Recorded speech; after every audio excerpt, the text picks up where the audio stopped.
I think famously I've had to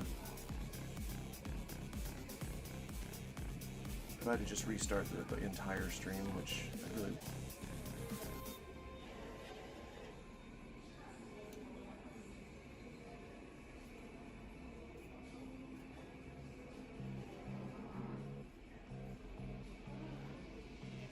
Oh, okay, there we go.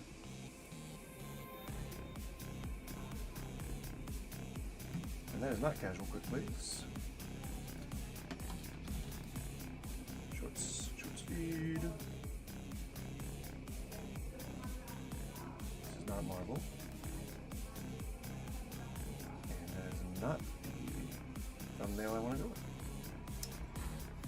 Oh, so many stuff. So many stuff. That's right. Look at the video blogging. Yes, that's not it. What? Yeah, okay. And then that one, and yay, we did it. And that one, and that one, that one, and that one. Bam. And okay, just making sure that everything else looks good. All right, cool. Now, sorry, I gotta put the browser window up on here. Oh. Come on, browser window. There we go. Okay. Go like that. And we'll go, and we'll go like that. Right? Or just, I guess that's good. Alright. Perfect. I think this will work. I think we did it. I think we made it happen. Right. Alpha pad. Alright. I think that's good. Let me get more water, and then I will be right back. Ooh, my legs, my bones, my ancient bones.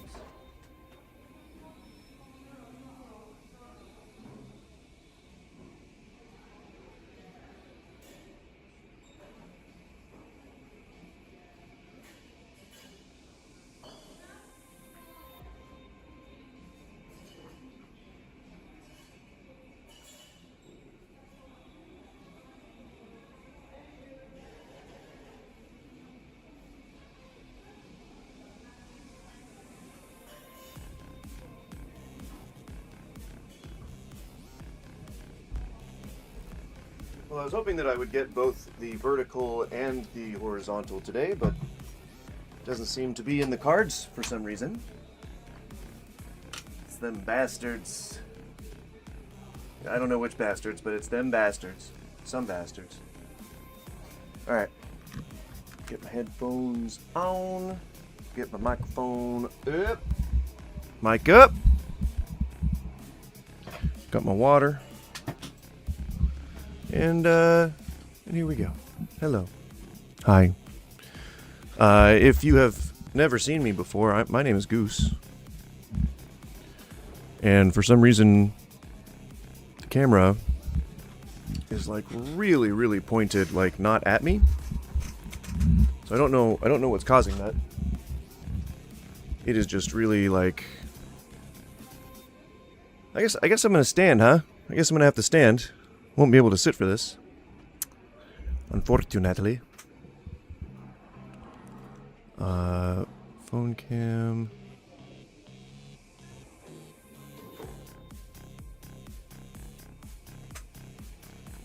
Oh no. Oh my gosh, okay. Hang on. Okay,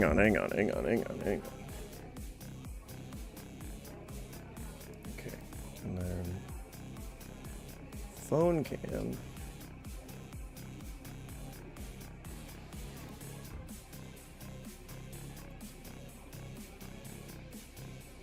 Where's me? Oh, jeez, I'm upside down. Okay, that would be why. Flip vertical. There we go. Hey, welcome back to me.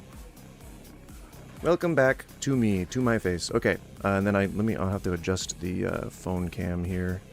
My phone cam. Alright, put it down for a second. Give me one moment. Hey!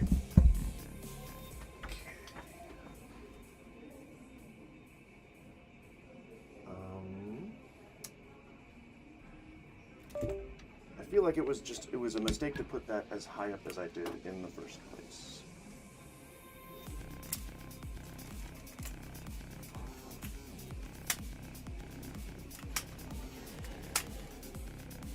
Still getting used to this old green screen thing, so bear with me here.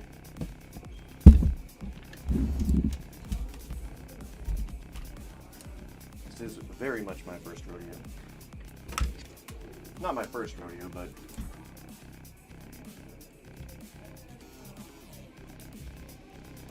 close to it. That looks good, right? We look like we're sitting in a cafe, do we not? I'll take it. I will take it. And, Jesus.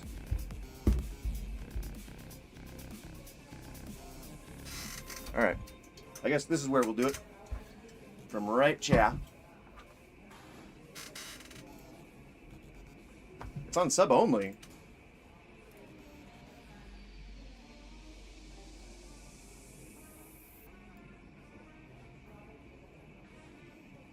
How do I fix that?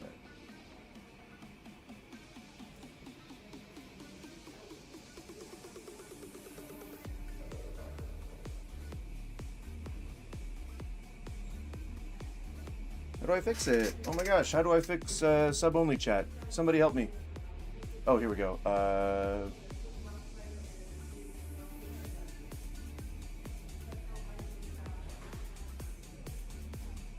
Comments off? What the fuck? Comments on. Moderation none. Fuck. Comment. What about the chat though?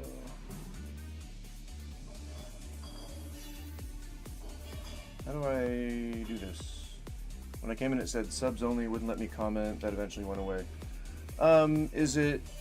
Did you have to fill in the poll?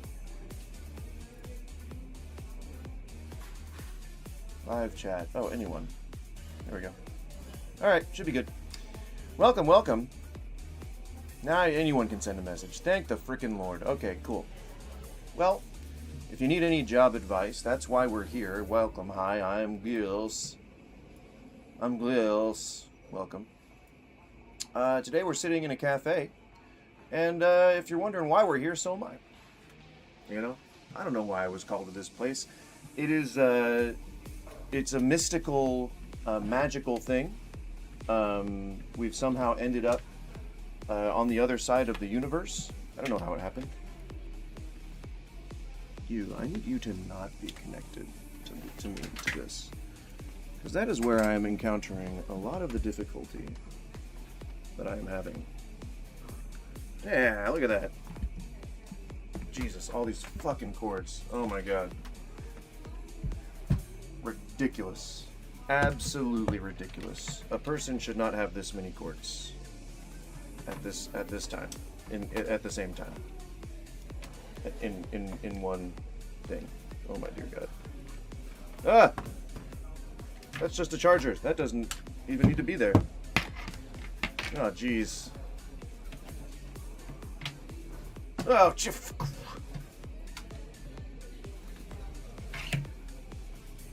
why does it have to be like so difficult?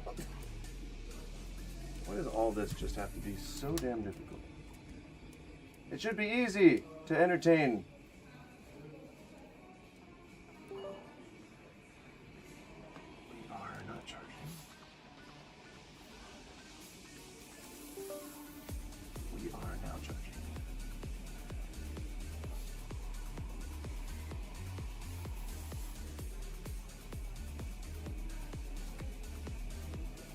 Okay. All right.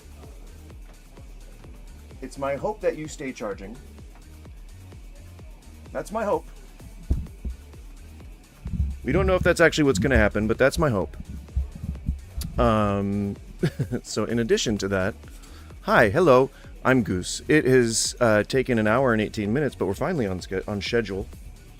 You know, it ain't a Goose stream if there's not at least half an hour of housekeeping bullshit that we got to do. So it's good. It makes sense. It is, you know, par for the course, and I like it. I mean, I actually don't like it, but it's par for the course. So that's really all that matters.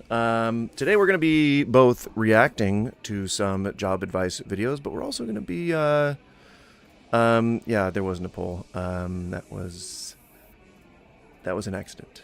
There was supposed to be a poll.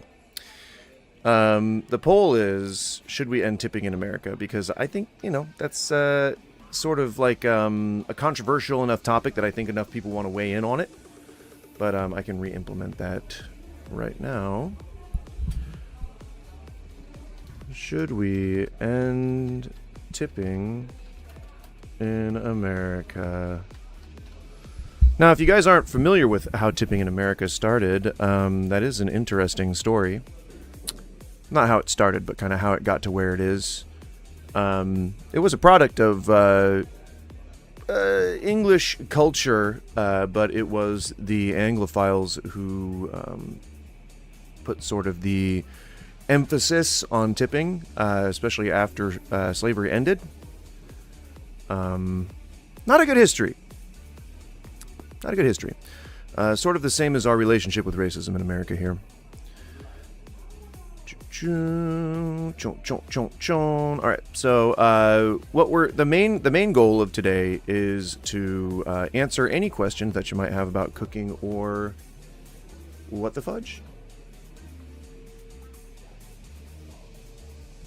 What the hell was that? I just got like the lights went crazy. Am I running through too much power or something? Oh my gosh. That's not what I wanted. I don't want to view photos. Why are you trying to show me photos? What is happening, man?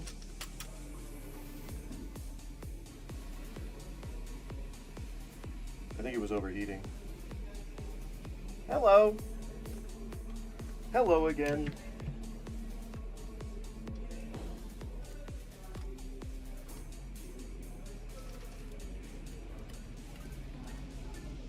Yeah, I think it was overheating. Which is, you know, that's a whoopsie. That's a whoopsie daisy. You don't want overheating. Alright. Now let me replug in this light here.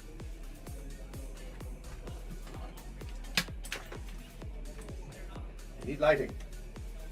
Aziz! Light! If you've ever seen Fifth Element. There we go. Alright. Oh my gosh. Well, that took for frickin' ever, but hopefully we're doing okay right now. I even moved my camera again, just to be safe. Alright. So my hope is that we get someone in here who's willing to ask some questions so we don't have to react too much. But unfortunately, you know, before we get people in here asking questions, we are going to have to react to some videos. That's just kind of how it goes, you know. Until there's people to talk to, we gotta watch some videos.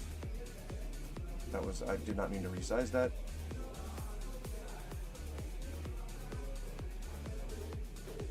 Darn it! I'm sorry, Gordon. Sorry, Mr. Ramsey. Didn't mean to squish you.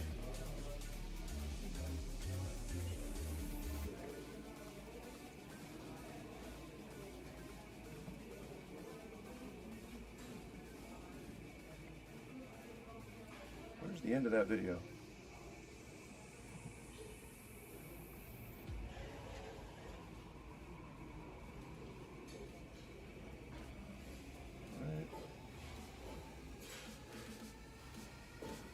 There we go. Okay.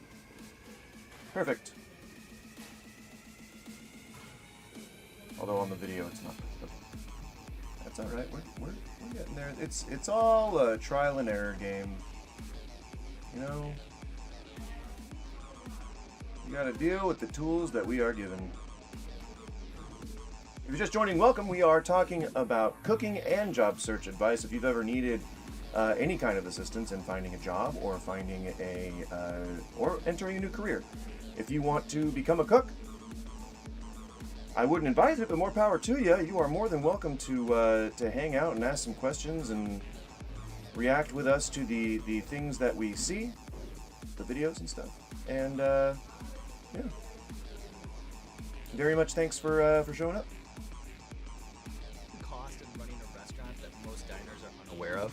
Yeah, it's called rent and labour costs. Two big key factors in running a successful business. Landlords, they win either way. The more successful you are, the more rent they ask for. The less successful you are, the more demanding they are for the rent. So the great way of identifying a classy restaurant is being full on a Monday night. Friday, Saturday, well, look, that'll take care of itself naturally. If you can fill it Monday, Tuesday, Wednesday, you're 90% of the way there. Is there a hidden cost in running a restaurant that most diners are unaware of? Yeah, it's called rent and labour costs. Two big key factors in running a successful business. Landlords, they win either way. The more successful you are, the more rent they ask for. The less successful you are, the more demanding they are for the rent. So the great way of identifying a classy restaurant is being full on a Monday night. Friday, Saturday, well, look, that'll take care of itself naturally. If you can fill it Monday, Tuesday, Wednesday, you're 90% of the way there. Is there a hidden cost in running a restaurant that most diners are unaware of? Yeah, it's called rent and labour costs. Two big key factors in running a successful business. Landlords, they win either way. The more successful you are, the more rent they ask for. The less successful you are, the more demanding they are for the rent. So the great way of identifying a classy restaurant is being full on a Monday night. Friday, Saturday, well, look, that'll take care of itself naturally. If you can fill it Monday, Tuesday, Wednesday, you're 90% of the way there. Is there a hidden cost in running a restaurant most diners? When I'm flying in a plane or I'm on the street, there's a lot of friendly people that I like to meet. What on earth are you talking about? Three very important things you need to be fully aware of to run a successful restaurant. Number one, excellent customer service. I bought a gigantic pork loin from the store today. I don't want to grill chops when I process it. I think I'll do a stovetop thing with apples and onions. Pork chops are deceptively easy. I think a lot of people overthink them, and that's what ends up, making them disappointing. So as long as you don't overthink it, I think you'll be fine. I tend to brine them, but really that's the biggest key towards making them stay moist and not drying out and stuff. Other than that, it's really just being mindful of the cooking temperature. As long as you're not overcooking them, they should be fine. It's a lean cut, but it's a good cut. And I like buying whole pork loins because then you can just shave off as much as you need just for whatever dinner you're doing, and it's a lot easier to just do on the fly. And I don't know how I feel about apples going along with it. I know that a lot of people like sweet with his stuff, No, I have not heard the Biff song, though I have watched the fuck out of some Back to the Future. Number two, adaptability. If you hear the same issue over and over, guess what? You need to fix it. Number three, customer feedback. You have to take customer feedback seriously. If somebody comes up to you, they complain to you about something, it means that they like you and they want you to succeed. If they don't like you, they won't say shit. And I don't know if I agree with that. So his first bit of advice was customer service. You could, and McDonald's is doing this right now, you could just have straight up a restaurant that, a storefront that doesn't have any customer service people, and it'll still do fine. Which is, again, about to be proved by, a lot of McDonald's, KFC's, all those different ones. They all really try to increase efficiency, like big time. Hang on, sorry, I'm distracted. I'm trying to find the frickin' browser window. Oh, here it is. I was like, where'd it go? But I would say that you shouldn't give too much credit to people who say that good customer service is essential to running a successful business, because it's kind of like it's just beating a dead horse. We already know that people don't necessarily feel like they've had a good history of customer service, especially with like the more recent, just development, like the basically, hey, I eat my veggies. How's it going? Basically, like pitting people against each other in terms of like wage battles and trying to blame each other. Like who's the one that's screwing up the restaurant industry? You know what I mean? So I don't know. I feel like you don't need any customer service whatsoever to run a successful restaurant. It helps, absolutely, but I don't think that that's an essential function. Be aware of to run a successful restaurant. Number one, excellent customer service. Number two, like I think what people mean when they say customer service is I think they mean ease of like ordering and receiving your food. I think that's probably, the most essential thing towards having a good dining experience is just being able to order easy and like go to your table and like just try to hang out and be a be a customer, and I think people for the most part don't know how to put how they feel into those types of words. But I'm hoping that as time goes on, hey Professor Hoffman, how's it going? I'm hoping that as time goes on, I'm good. I eat my veggies. How are you doing? I hope that as time goes on, we learn more about how to process the things that we're trying to say, because it's not. I don't think that he's saying customer service. I think that the systems that you build that allow people to have an easier time of ordering and receiving their food and paying, that all goes towards customer service. I don't think that it is like a good. I don't think it's a good idea to say like we need face-to-face interactions, because COVID kind of proved that a lot of people don't really want that. And I think society's kind of broken up into two different groups. Like there are some of us who don't want to be bothered when we shop, and there are some of us who are like, bother us, daddy, like it's kind of hard to know who you're dealing with. And so it's just easy to like, oh, no problem, I ate my veggies. I'll hope to see you again soon. I don't know. It I feel like it kind of throws a wrench into the whole thing. Tipping is great. I don't know why everybody in America wants to get rid of it.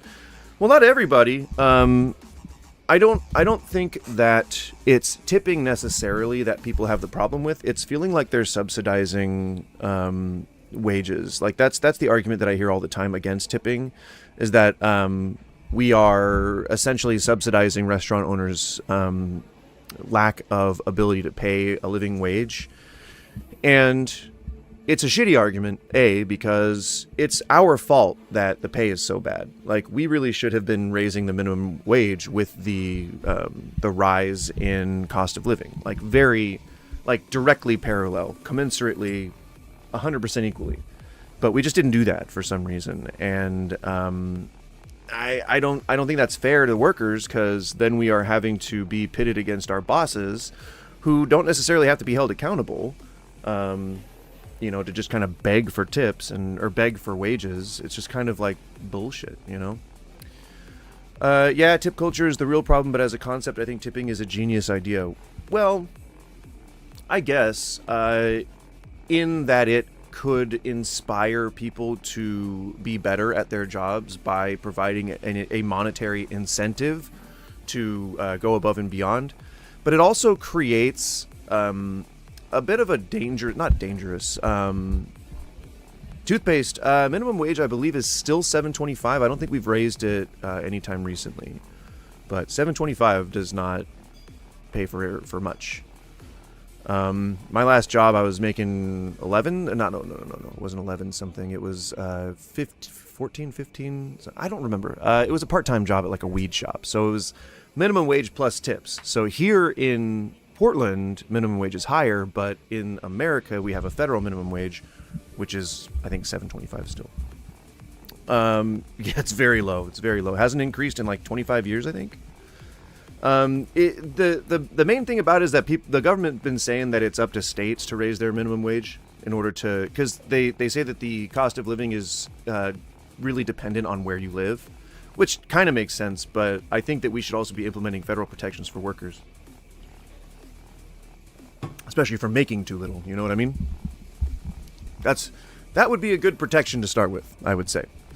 But yeah, so tipping can be a good motivator to do a better job, but we have proven in America that we suck at treating people well, and we suck at being accountable for things and holding ourselves responsible to both standards of being a customer and standards of being an employee. And toothpaste, $7 an hour, and you guys still pay so much for everything. Got to be bye health insurance. Yeah, I don't have enough to pay for health insurance. And I own a business. And yesterday, when I went to the local pub that I hang out in, I saw a restaurant owner that I know from around the local area who was working part-time bartending. And it pains me so much to see people who own businesses that have to go and then work part-time. That's not the American dream. That's not why you own businesses, you know? Like, you need the revenue from, you need to have a good business plan, I guess, but it also really helps to, I don't know, have a way to get paid, because the margins on restaurants, or I guess food carts or whatever, are just so low that it's really like hard to make money.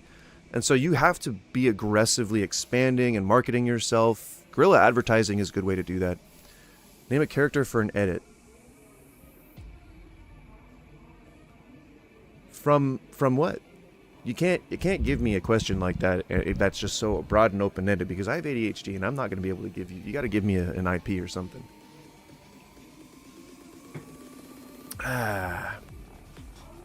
Ooh, ouch, weed pen battery broke. Sorry to hear that. My weed pen battery is still fully functional because I don't use a weed pen.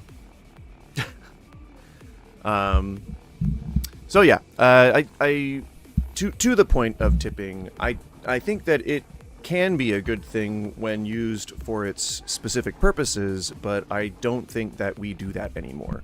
And I think society has kind of shifted away from giving a shit about the average employee, and thus makes us kind of demonize the people who get tipped, and the people who work in the service industry who don't get tipped are muddying the waters even more. We don't have minimum wage here, but the lowest people get paid is around $18 to $22, which is very low end. I mean, yeah, if the big difference between getting paid minimum wage and getting paid a livable wage is really a degree, that's kind of what keeps people. It's sort of like a barrier to entry for people who have enough money to go to school and get that piece of paper. But it's pretty glaring, especially because if you think about it, so 82% of all the jobs in America are service jobs. And 82% of those jobs, 82 and then 82% of those jobs are tipped positions. And the opposite side of that are people that are like landlords, janitors, people that work in service positions for the state don't necessarily get tipped. But they get paid like decent amounts. Like if you work for the state or if you work for the government, you get quite a decent bit more than minimum wage. We want you to move away from America to Norway or Switzerland or the Netherlands or something. My sister-in-law lives in the Netherlands. She lives in Amsterdam, and she loves it. And I don't really talk to her, so I don't know that much about her experience with it, but she used to live in New York. She lived in California, then New York, then moved to Amsterdam. And there you go. I don't mind tipping at restaurants as thanks for good service, but having it mandatory seems so weird. Well, America is really one of the only places, I would say, in the world that it is a bit more compulsory and there's a bit more of a reason behind it. It's not so in the rest of the world. America's a bit of a unique situation. So our tipping is the way that it is because historically the federal government has allowed restaurant owners to underpay its workers. And while that may not be the case these days, what it did was it set a standard for low wages and for underpaying and paying under the table. and that attracts a lot of people who are willing to work for less and less and less because their standard of living is lower and lower and lower. So the way that American tipping became the way that it was in general was because we had just freed the slaves, and there was now this entire population of people that needed housing and jobs and all these kinds of things. So what we did was we said, okay, you guys can, you're no longer slaves, but now you're going to have to work grueling hours and exploitative conditions before we're going to let you earn this extra money that we're going to hold over your heads so that you can do a good job for us. Because the perception was, it was something like 3 out of 5 restaurant and hotel workers were, I am trying to button this top button, it is not working, were black or immigrants, and they were considered subhuman still. Like, racism was still very much a thing. And so what rich aristocrats would do is they would pit people against each other. It's like, you know how in Django,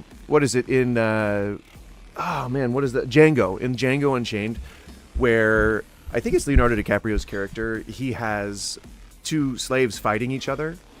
It's kind of like that. It's kind of like, hey, the slave that wins gets a little bump in pay, or gets a little pay in general. Here you go. Here's a couple of gold pieces. And like that, it's exactly like that. It was meant as a bid for service, which is how it was back in the old days in England. And it just kind of evolved into this weird mandatory thing now that owners like because they have to pay less taxes, and workers like because they can earn more than what's on their paycheck. And so what it does is it creates this atmosphere where the biggest proponent of keeping tipping the way that it is servers. Servers and restaurant owners. And they form all these organizations that like promote keeping tipping the way that it is, despite the fact that it's exploitative and essentially promotes slave labor. That was my rant about tipping. I would have liked to have been giving job advice or cooking advice. If you guys have any recipes that you're working on that you need some cooking advice for, if there's ever something that you've always wondered about food, it is something that I enjoy talking about so much that I really could go on for hours and hours and hours talking about food and food business. So please feel free to ask any and all questions. I'm happy to field them. That's literally why I'm here. That's why I'm here. The only reason we're reacting to videos is until people start asking questions. Adaptability. So his second point is adaptability. Let's hear what his argument is. If you hear the same issue over and over, guess what? You need to fix it. Number 3, customer. Here's a bit of a spoiler alert about the restaurants, about the restaurants. All right, if you're ever planning on going into the restaurants, then you're probably going to need to know this. I thought I heard one of my pups was either gagging or coughing. I don't hear it anymore. People will eat what you tell them to eat. Now, I know that goes against a lot of people's instincts. Like, oh, hell no, I won't be corralled into some selection that I never wanted in the first place. Picture this. You go to a hot dog stand, and you have the option of having a hot dog, or a hot dog with ketchup, or a hot dog with mustard, or a hot dog with ketchup and mustard, or a hot dog with ketchup and relish, or a hot dog with mustard and relish, or a hot dog with ketchup and mustard and relish. Now imagine that every single permutation of every single topping of every single potential condiment was on the menu, and you had to select from one of those items. How easy would that be? It would not be very easy. The reason why menus are designed the way that they are is to get people to order specific things. There used to be something called a star and a dog, and those things don't really exist anymore. Like, people don't... I think it's kind of a lost element of design. People don't really organize menus the way that they used to. Before, it used to be that you put the top movers, the things that you know you're going to sell, on either side of the menu, because people read the beginning and the end of the menu first. Then it kind of flipped to where you would say, okay, you want to put your low movers, et cetera, et cetera, et cetera. it evolves and devolves and just kind of goes back and forth. So there's really no set reason or thing like that you have to do with the menu design, but people will eat what you tell them to. I first watched a movie, banger of a movie. Which one? Oh, Amsterdam. I don't think I've ever seen that one. Is it true that you can only stay a certain time in U.S. restaurants? Maybe it's different, but in most U.S. or EU countries, if you book a table, it's yours until you leave, no matter how long you stay. You wouldn't want to stay past the restaurant closing, but you can hang out at a table in the U.S., especially if, like, I don't know, especially if the restaurant's not super busy. Typically, a customer service person will probably be like, hey guys, I just wanted to let you know that we're getting a little close to closing, or they would come up and say like, hey guys, I just want to let you know that we're really busy tonight, and I don't want to rush you along, but I do want to let you know that it's, our business is turning tables, and you guys have been here for like 3 hours now, and again, I'm not trying to rush you out the door. If you have any more questions, if you'd like to order anything else, I'll be here for you.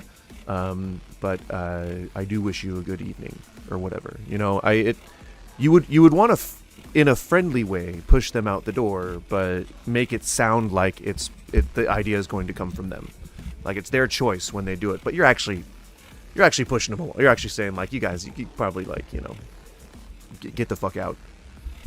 In so many words. So adaptability.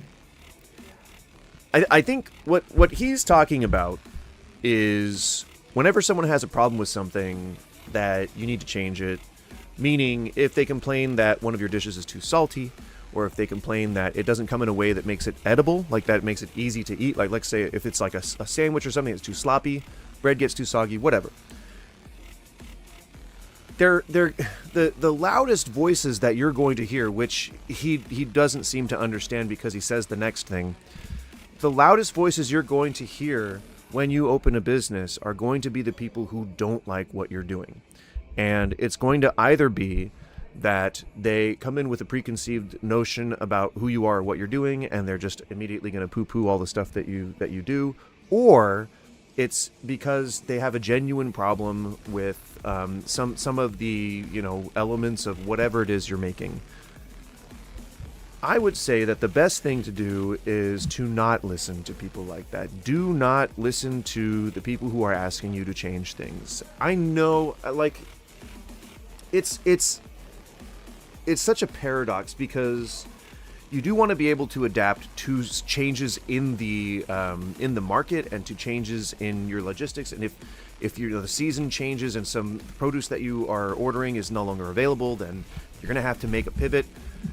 I get that, and I think that maybe my experience may be, a bit more of like, oh, well, I already know a lot of the nuances that are involved. But I think that this kind of translates to any business, really. Like, if you start compromising, you're going to do nothing but compromise the entire way, the entire lifetime of your business. And your goal is to fulfill your own dreams and wishes. And if those dreams and wishes are not to conform to every single thing that people seem to want who patronize your business, then don't do that. Your consistency and your integrity are paramount to keeping your business open and to keeping it successful. People didn't get successful. Like, I always hate seeing turnkey operations. Like, when a turnkey operation is when you buy... Oh, yeah, no, have a good one, Professor Hoffman. A turnkey business is when you buy a business that kind of already exists, kind of already has a clientele. It has... You're just turning the key over to somebody else. And what that means is it's a fully fledged business. You can just buy it and then go in and start operating. Yeah, enjoy your day too, man. And when you have a turnkey, you don't necessarily, if it's a failing, like you want to do research. If it's a failing business, you don't want to be going in there trying to do the same thing that they did, only, we're going to do it so much better. I promise we're going to be so much more successful this time. No. Oh, no. Oh, God. Yep. No, my phone.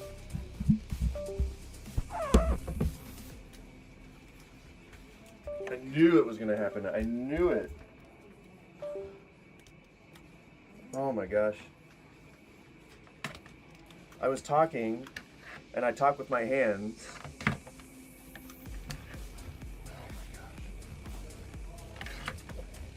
Oh no, sorry, my ugh. Everything has just gone tits up. We are entirely pear-shaped. I mean my body, I'm pretty pear-shaped, but I didn't mean my body, I meant what's happening right now. Okay. Jesus. Alright, I got this up. Got that.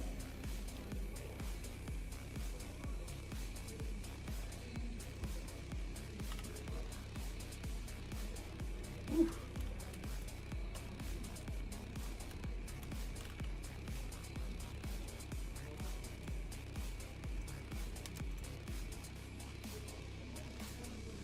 Sorry, I get going and I get talking and I start talking with my hands, and it always results in some kind of schadenfreude for you people. So you're welcome for the entertainment, but it sucks. It sucks having to deal with that.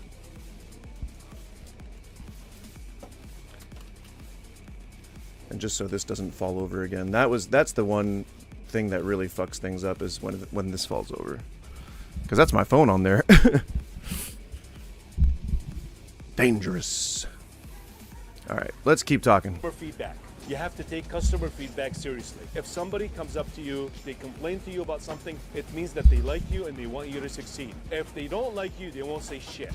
And Now, not entirely. Unfortunately, that's just not really true a lot of the time. Typically, Piriams, well, I'm glad that I could provide inspiration for your masturbatory session. I don't like fake smiling, but if you can make me laugh, I'd be happy to smile big for you. I will not show my feet, though. That is a thing. That's a big no-no. All right, I will not be doing that. No matter how much you beg me. All right, no feet from me. All right, because my feet are disgusting. Otherwise, I'd be on OnlyFans. Unfortunately, that's just not in the cards. It's a shame. But if you have any questions about cooking or job searching, then oh, you can watch from prison? How the fuck do you do that? Holy shit! I thought that they don't allow you to get on the internet. I guess you could probably smuggle a phone in your prison wallet. So what he's saying about feedback is, again, something that I'm gonna have to disagree with. He says that you need to take customer feedback seriously. I kind of agree to the point where you should listen to your customers. You should listen to the people that are complaining. But I also would not recommend trying to please everybody all the time, because there's just no way to do that. You're never going to make everyone 100% happy. You're never going to be able to satisfy all of your customers, wishes and desires and dreams. And I wish that we could, I wish it was a possibility. But unfortunately, you gotta try and take your W's where you can, and that is often not. That's often not. So the people that I'm losing my train of thought because I'm getting distracted here. He's saying that the people that like you and want to see you do well are going to be the ones who complain, are going to be the ones who talk to you and shit. That's just not true. It's your dissenters. It's the people who want to complain, who want to hear their voice, who want to hear themselves complaining. Those are going to be the ones who are the most vocal. And I would say that take everything that your customers say with a grain of fucking salt. All right? That's just my 2 cents on that. Yeah. Your dog died from lungs cancer? Are you sure he didn't die from lung cancer? Are you sure it's lungs cancer? I don't know what lungs cancer is, but I assume it's pretty bad. My dog died recently from, well, not recently. It's actually almost been exactly a year since his death. He was my best friend, and he died from, I don't know what kind of cancer, some kind of cancer. But I couldn't afford to treat his cancer, so I had to watch him die, basically. It kind of sucks. But I hope that yours went out like a G. as all dogs should, because all dogs, I'm not sure if you know this, go to heaven. If you believe in heaven. Hey, Alpha, what's going on, man? I think we don't deserve dogs. We really don't. We don't deserve that kind of unconditional love. It's such a weird thing that they are capable of just, like, never giving a shit, about, like, any wrongs that you, like, if you step on their tail accidentally, they may yelp and they may be upset at you, but they'll still cuddle with you. And gosh darn it, it's that kind of unconditional love. Hey, bro, from where can I get weed? Almost anywhere in any state that it's legal. It's legal here, and I get roughly about an ounce for like $30. Actually, I get a little more than an ounce for $30. I got like $29.30 for an ounce, or for like $30. Pretty cheap. Unfortunately, we're gonna be moving back to California soon, and you can't. It's not that cheap down there, because you got that Mendocino shit, and that is both next level and too much expensive. Unfortunately, I'll be having to cut down way back. My dog like hot dog. My dog like hot dog too. You and me both, brother. You and me both. So yeah, don't listen to feedback. That sounds like such a weird bit of advice, but yeah, man. Why do you think they call it doggy style? Why do you think that's why they call it that? Because that's why. I don't know if you guys noticed, but my chair is also covered in green screen material, which makes it kind of like this cool invisibility cloak effect. Very awesome. Just so you guys know, I'm not actually in a cafe right now. I am not actually in a cafe. I know it looks like I am. I know that it's like super clear that I'm in a cafe, and that I've somehow managed to get a Internet Explorer window open, somehow floating around me, and I'm generating text, along the screen. But no, I'm not really in a cafe. Isn't that cool? It's called the green screen. I know. I just learned about it too. I'm kidding. What's up from Indiana? Hey, Indiana. Satyam. I always wonder how people come up with their usernames. Mine is just because I'm a silly goose. But also, an Hungarian goose is one of my usernames, and that's because I really enjoy... I'm good, how are you? It's because I really enjoy a show called Frasier. The main guy who's in it is not super awesome, but he used to be pretty funny. And his character's name is Frasier. Isn't that crazy? But an Hungarian goose comes from one of the episodes from their last season. Honestly, don't even worry about any of this shit that I'm saying if you're buying shit ingredients and your food is shit. I mean, I think that kind of goes without saying that you should probably have decent ingredients that you're using to make food from. I'm not sure who wouldn't want the quality of their shit to be good. In the very beginning, it was very terrible. I used to sleep above the walk-in. One time. Oh, hey, just like me, my friend. I used to sleep under my desk. I had a little blanket under my desk, and I would just curl up under there when I had to do like menus and shit. Like, ugh. Which Netflix series we recommend to watch? Kaylan Lal. Hey, I saw you somewhere before. Where at? In real life?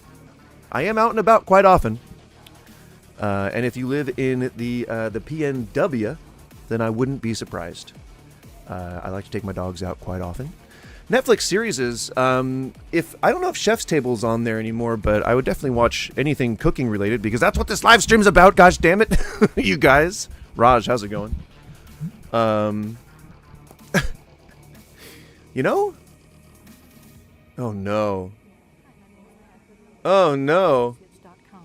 And today we're going to talk about how to conduct... I can't hear her very well. Can you guys hear her? ...correctly answer restaurant interview questions. So if you are interviewing for a job in a restaurant, these Dubai! Holy questions are shit! uniquely You're coming at me from Dubai? developed for a restaurant. Damn, dude, I'm Had jealous. restaurant. Dubai looks so beautiful. No, I saw you in that file. Oh man, Jon Stewart's in the Epstein files too. There's a lot of benign names there, you know. And plus, you don't know my name, so there you go. If only. That would actually probably get me more engagement, you know, because then I'd have to defend myself, right? But gosh darn it, that just ain't reality. Experience before that's going to help you. But there Oh are man, I wish basics that this was louder. you should know, whether it be restaurant interview or interview with another company. Because this would be such a good video to react to. How to manage a restaurant. Ooh, you learn a lot from failure. So I started a specialty cafe with my sister in December 2022, and I really wasn't prepared for how hard it would be. In the end, we closed the shop in March 23, and I didn't really know how to talk about it, so I didn't make a video. I had all this content planned to try and get Let me people know if to there's come and any coffee volume or issues. buy I want you to beans be able for to our hear it, roastery, you know. But in the end, I scrapped all the videos I made about the cafe. It was really tough. After closing, I was completely broke, and I'd put most of my savings and several months of my time into the cafe with nothing really to show for it, and I had to go back out and get a real job again. But I learned a lot from my failed cafe venture. That's and I fine, wanna right? share my Even if the experiences screen's with cut all off of a you. little bit? So what happened? The first thing, probably the main mistake, was the location. We started up in the little village of Hilton in Cambridge. Now, I don't know much about running a cafe or a restaurant in the UK. So please correct me if I'm wrong. But a lot of people say the words location, location, location, and that's just not a thing. Man, it sucks. Basically, what you want to do is you want to tailor a concept to where you're opening your business. I know that sounds like just crazy backwards, but it's true, unfortunately. What you need to do if you plan to open a business, especially if it's food or service related, is you need to go around to the different areas that you see businesses for rent or for sale in, and you need to do demographic studies. And I know that sounds so fucking boring, and that sounds like just the stupidest thing. Like, it's like, no, I know how to open a business. I need to just open the business. No, unfortunately, no. There's a lot of foundation building that goes into opening a restaurant. And it ain't all just fun and games. It ain't all just like the fundraising and like the cool. I mean, okay, maybe I shouldn't say cool aspects because it makes me sound really nerdy, but I do truly nerd out over food and business. Like, I don't know why. I love it. I love it. I get really nerdy. And I'm just so passionate about like actual, like food business. So yeah. I do love it. I do fucking love it. But so what you need to do is you need to do the foundation building. You need to build a strong foundation so your business can succeed. And part of that is understanding where you're moving, understanding the location that you plan to operate in, and being able to tailor your concept to what people in that area need. You're looking for the niche, you're looking for the gap in the services of that area. And that's, it's not, I'm not saying like you need to make a decision on whether to open a restaurant or an auto care facility. That's not the decision making that I'm talking about. It's your concept. If you're doing a burger joint and all the people in the location that you're scouting want pizza, you're not going to be successful. You're going to need to open one of those fucking Uncle Sal's pizzeria, pastaria places, and then you're probably going to be able to be successful if everyone in that area. And plus, there's so many people in Portland that open businesses, that are just the same business that was just there that failed, which I can't imagine that you would have any common sense if you do that. But also, they open businesses in areas where there's like several of the same business. This is bad. Don't do that. And again, Hank Aaron, one of the greatest baseball players of all time, held his bat entirely wrong. But the point that I'm making there is that you need to wait. This is looping. This son of a bitch. It's supposed to be 10 hours of cafe footage, but I saw those guys walk by already. Fake, fucking fake. Anywho, yeah, I don't know. I think a lot of people think that they are unique and that they are the ones that deserve to be the next Coppola or to be the next whoever, a famous chef, to be the next famous chef, to be the next guy who's going to reinvent the wheel. And I think a lot of people think that. And the unfortunate fact is that almost nobody's going to be able to do that. It's really going to take people who can like come out of the gate with something new. And that's certainly not going to be you if you're opening a restaurant in some area. Like you don't have like angel investors, you don't have like a multi-million-dollar backing or something like that. People, I don't know. If nobody cares about you, then you're not going to be the next Michelin star restaurant. And if you're doing the same thing as everybody else, same deal. There's no quality that people are going to be drawn to. French chef who modernized and simplified cuisine. And of the many chefs across the world who exhibit our namesake's finest qualities, Curtis Duffy stands out. Now I've heard of Curtis Duffy, but I don't think that I've ever seen his cooking. James Beard Award winner and philanthropist, Curtis Duffy embodies the spirit of Escoffier and demonstrates the places. Now that is a tall claim. From home economics class to the job of his dreams, Duffy walks through his 25-year career path to the top and his advice for aspiring young professionals embarking on theirs. What is it, Duffy? I'm Curtis Duffy, chef owner of Grace Restaurant in Chicago. Thank you for having me in your classroom today.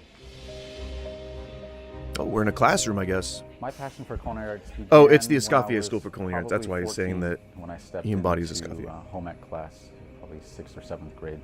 Home ecs really shaped the foundation for me. It kind of built a great platform for me to really want to and understand what I was getting myself into. And, now, if you aren't familiar with home ec, foundation of, like, home economics, it is a skill-based class where you learn things like cooking and cleaning and how to maintain a home. Generally, like when I was growing up, home ec classes were like specifically for girls, which seems a little out of date, seems a little out of touch. Yeah, definitely. But, I think I grew up in the late 80s where, things were still a little shaky in terms of civil rights. So things have changed. Things have changed a little bit. I think people are a bit more interested in like learning things like cooking, learning traditionally women jobs. What is cooking going to look like on a very elementary level? Then I knew I could eventually build upon that. When you step into culinary school, a lot of the times it's focused 100% on food and cooking. When you spend time in the kitchen, eventually you're going to be a great chef. But it's knowing the backside of what we do, which is business side, the finances, I guess. understanding that in great detail as well.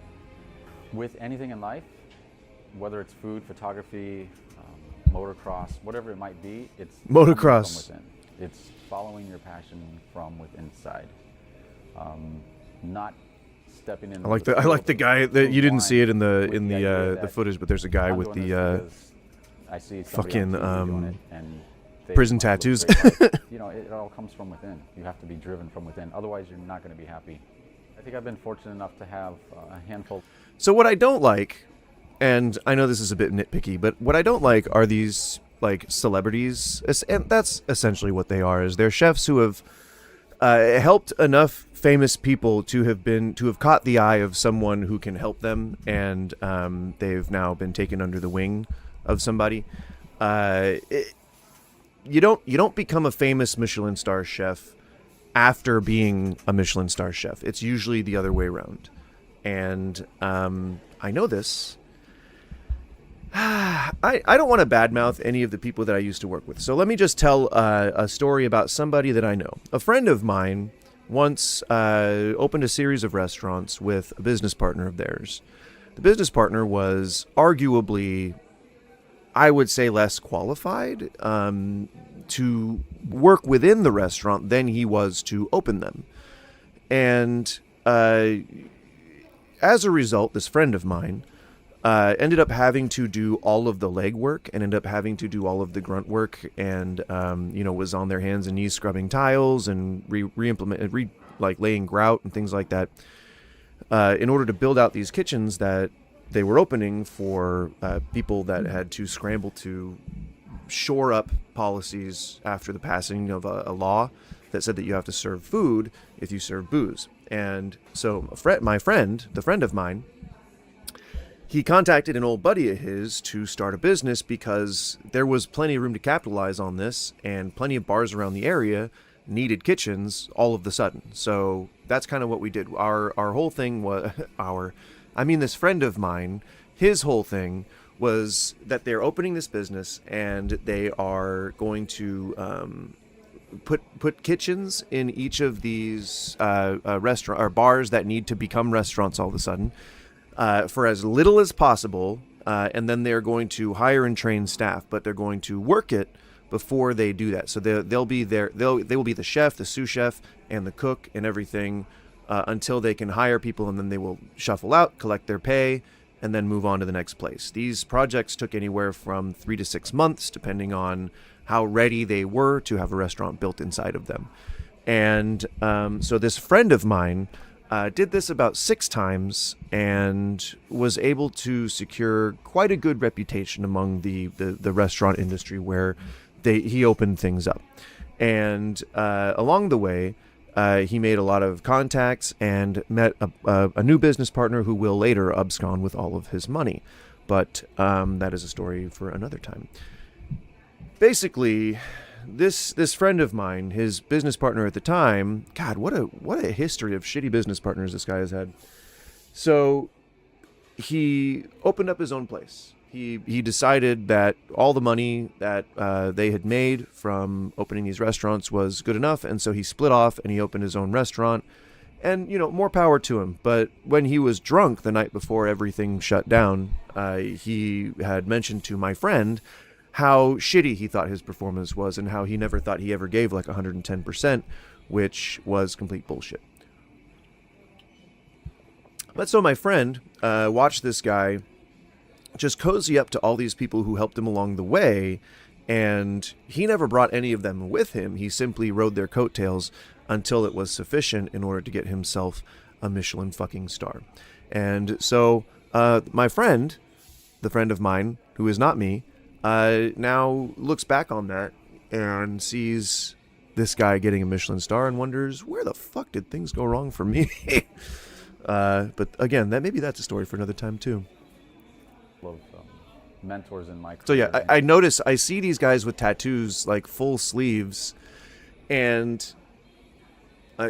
just some insight into the industry. The reason why that seems to be a thing with most chefs is not because they're like rock stars or whatever. It's because they often, grow up on the fringes of society and either get the tattoos through, means that are like trade or like bartering and things like that, or they get them in prison or like as part of an association with a group, or, the classic reasons. But it's people who can afford to do that kind of bother me, because that's not them cooking on the floor of a villa in Spain trying to learn from masters. That's them sitting in a tattoo chair, or in a chair getting tattooed for hours and hours and hours and months and months and months, just so they can look cool on the line. I don't know. I don't really mesh with that very well. I've only been with them for a short period of time. But so he's giving advice if you're just joining. Thank you for hanging out. I'm Goose, and we're giving advice today for people to learn anything about cooking, anything about finding a job. Doesn't have to do specifically with the restaurant industry. But it's a good thing to start out with the question of, should we end tipping in America? Should we? I don't know. What's your opinion? I'd love to hear it. Service and things like I want that. more people so here from Dubai. That's cool. My day where I'm cutting a piece of fish or butchering meat, where I can remember that moment in the kitchen where he first showed me how to do that, and it can be very powerful. You don't really understand how much you've learned until you move on to the next job or the next chef that you start working for. I think there's a lot of sentimentality in that, and I think chefs overall, if they're nothing else, are a lot more sentimental than people give them credit for.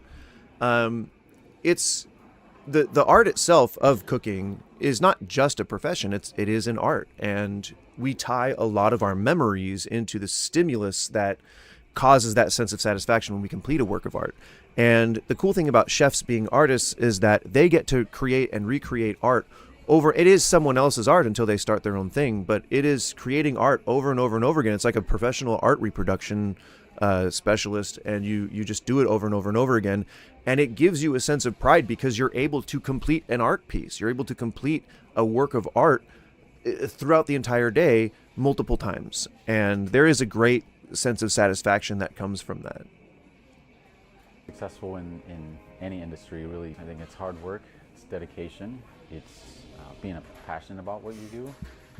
It's about having an inner drive, that inner fire that fuels you every single day when you wake up to hit it running, you know, and just being humble overall. To be specific, it is more of a quality for like gluttons for punishment, like a need for to feel, you know, like people often aren't in touch very well with their emotions, and it comes out in the fact that we're not really able to articulate what we're feeling at any given time. And that's, I think, just due to lack of education and lack of realizing, or like lack of therapy, mental health education, things like that. But there is no fire. It's I hate to just like feel like I'm talking mad shit about the industry. I'm not, honestly. There's not a fire. It's a tolerance. How much pain can you tolerate? How much stress can you tolerate? How much anxiety can you tolerate? How much trauma can you tolerate? It's almost like being in the military. And I know that, like, I kind of roll my eyes every time someone tries to associate cooking with being in the military, because I respect our service members. But like, that is kind of how it is. There's a lot of like consistent trauma that you kind of have to go through in order to be able to last in the environments that are made up of cooking. And I think that has to do with other professions too. I don't think it's exclusive to cooking. I think that there are many different difficult professions. My chair green screen went away. All right. Well, it was a good gimmick, but it is obnoxious to have to sit on. So I'll acknowledge that. I don't need a green screen chair. I don't need an invisible chair. You know, we all know I'm sitting in an office. All right? Don't need to sugarcoat it. Okay?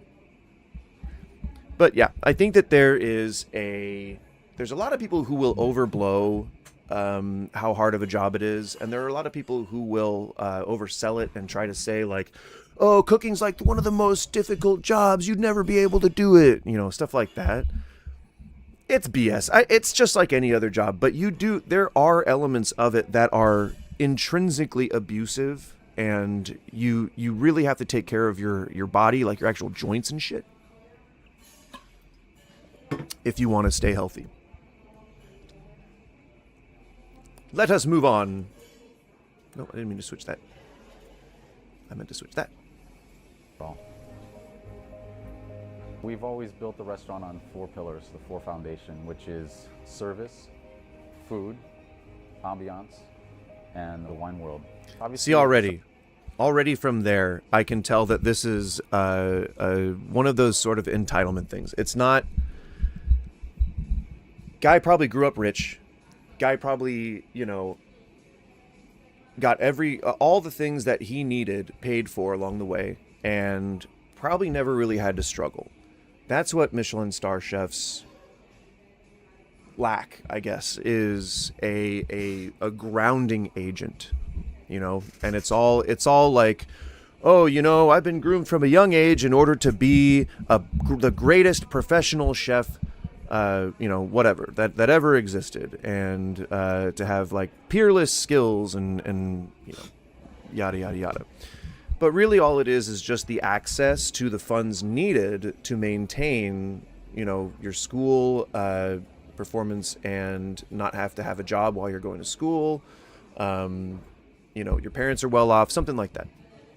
it's just not reasonable for a lot of people to be able to go to school and then become Michelin star chefs without having some amount of security, right, just like by default. So it's unfortunate that I don't think that people like that really appreciate the advantages that they had. And while they may be thankful for their position, I think that there's not a lot of responsibility there. And that's hard. That's like a hard thing to say, because like I want to, you know, continually express support for my restaurant brothers and sisters, but I don't know. You kind of have to be rich to be able to do all this stuff, sadly.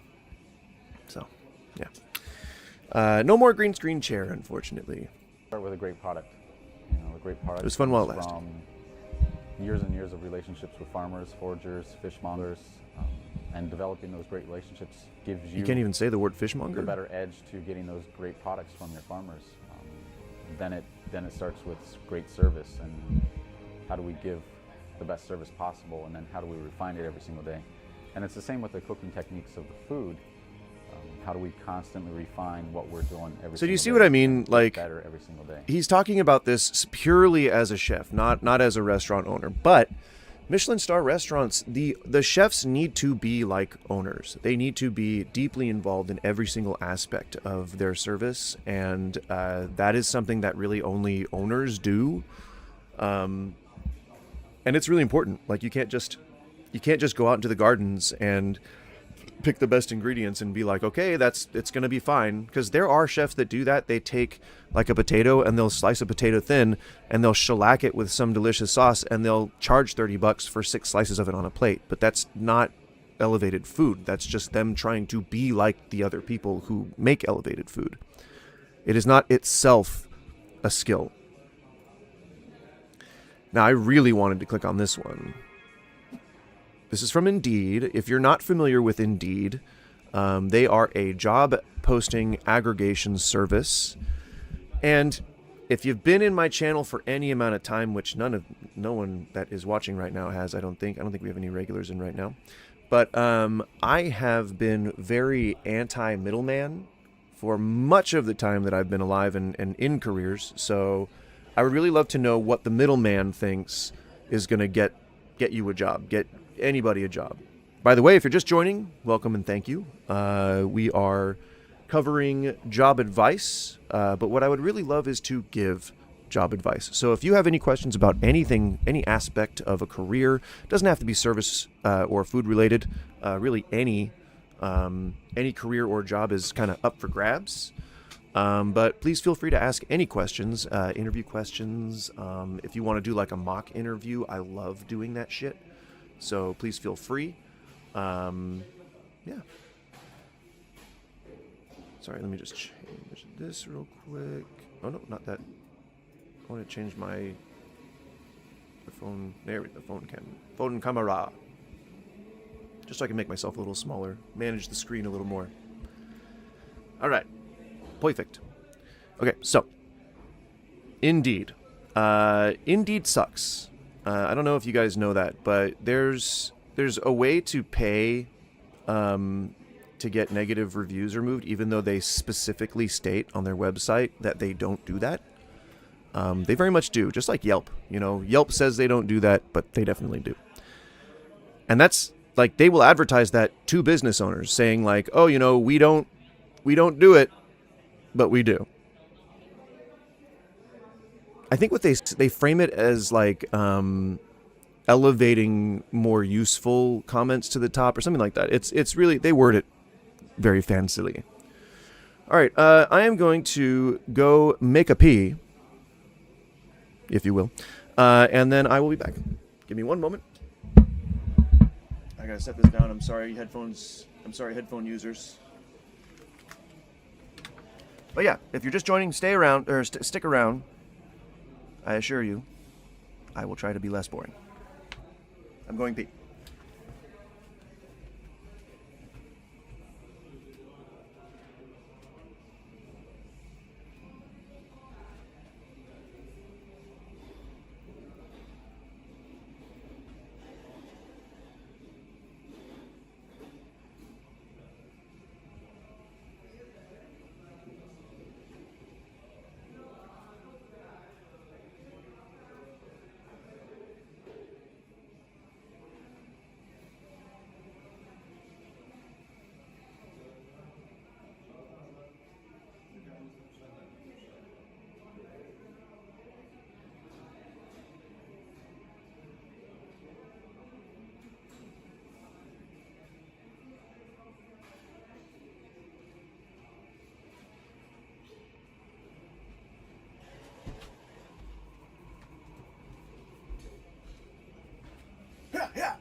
Hey, Liam, what's going on? Welcome, welcome. Do you happen to have any questions about cooking or job searching? Because that's why we're here. I don't know why I have such a wacky voice on. I'm losing my voice, actually. That's probably why it's going up and down and stuff. It is because we have some real stagnant air quality right now. It's bad. It's real bad. Like we have, I don't know what part of the world you live in, but if you ever lived in like a valley, like a little like bowl-shaped geographical region, that stagnant air can really fuck with your sinuses and your allergies and stuff. So I'm really trying hard not to take like a bunch of pills all the time, but in the same vein, man, unfortunately, I think I'm gonna have to. It sucks. I'm like, got that my larynx, you know, it's crying out for help. I haven't even like had the desire to smoke any cannabis just because it's like I'm afraid I'm gonna be like coughing and stuff too much. It may even dry me out more than I want to be, you know. It's a shame.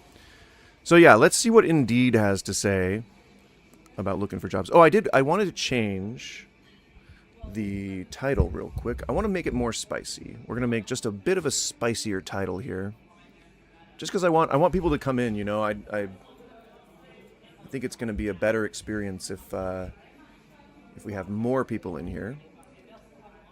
So let's say, what percentage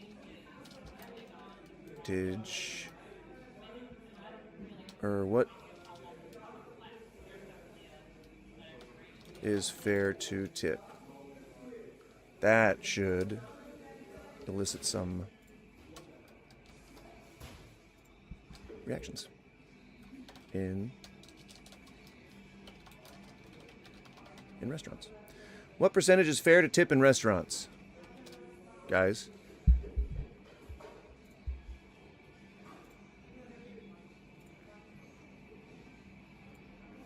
There we go. All right. Do you think AI is a bubble that's going to burst, or is it going to revolutionize the job market? I'm really anxious. 1/3 of our employees have been fired so far. Do you work in a startup? Because that might be why. In the tech sector, I have a feeling that AI has the potential to eliminate a lot of jobs, but it still can't cook. It still can't clean. I don't know. I think we've got a ways to go. And if my interactions with any kind of AIs are any indication, then it is way too dumb to be able to do really much of anything as a good replacement for people. You work in corporate compliance.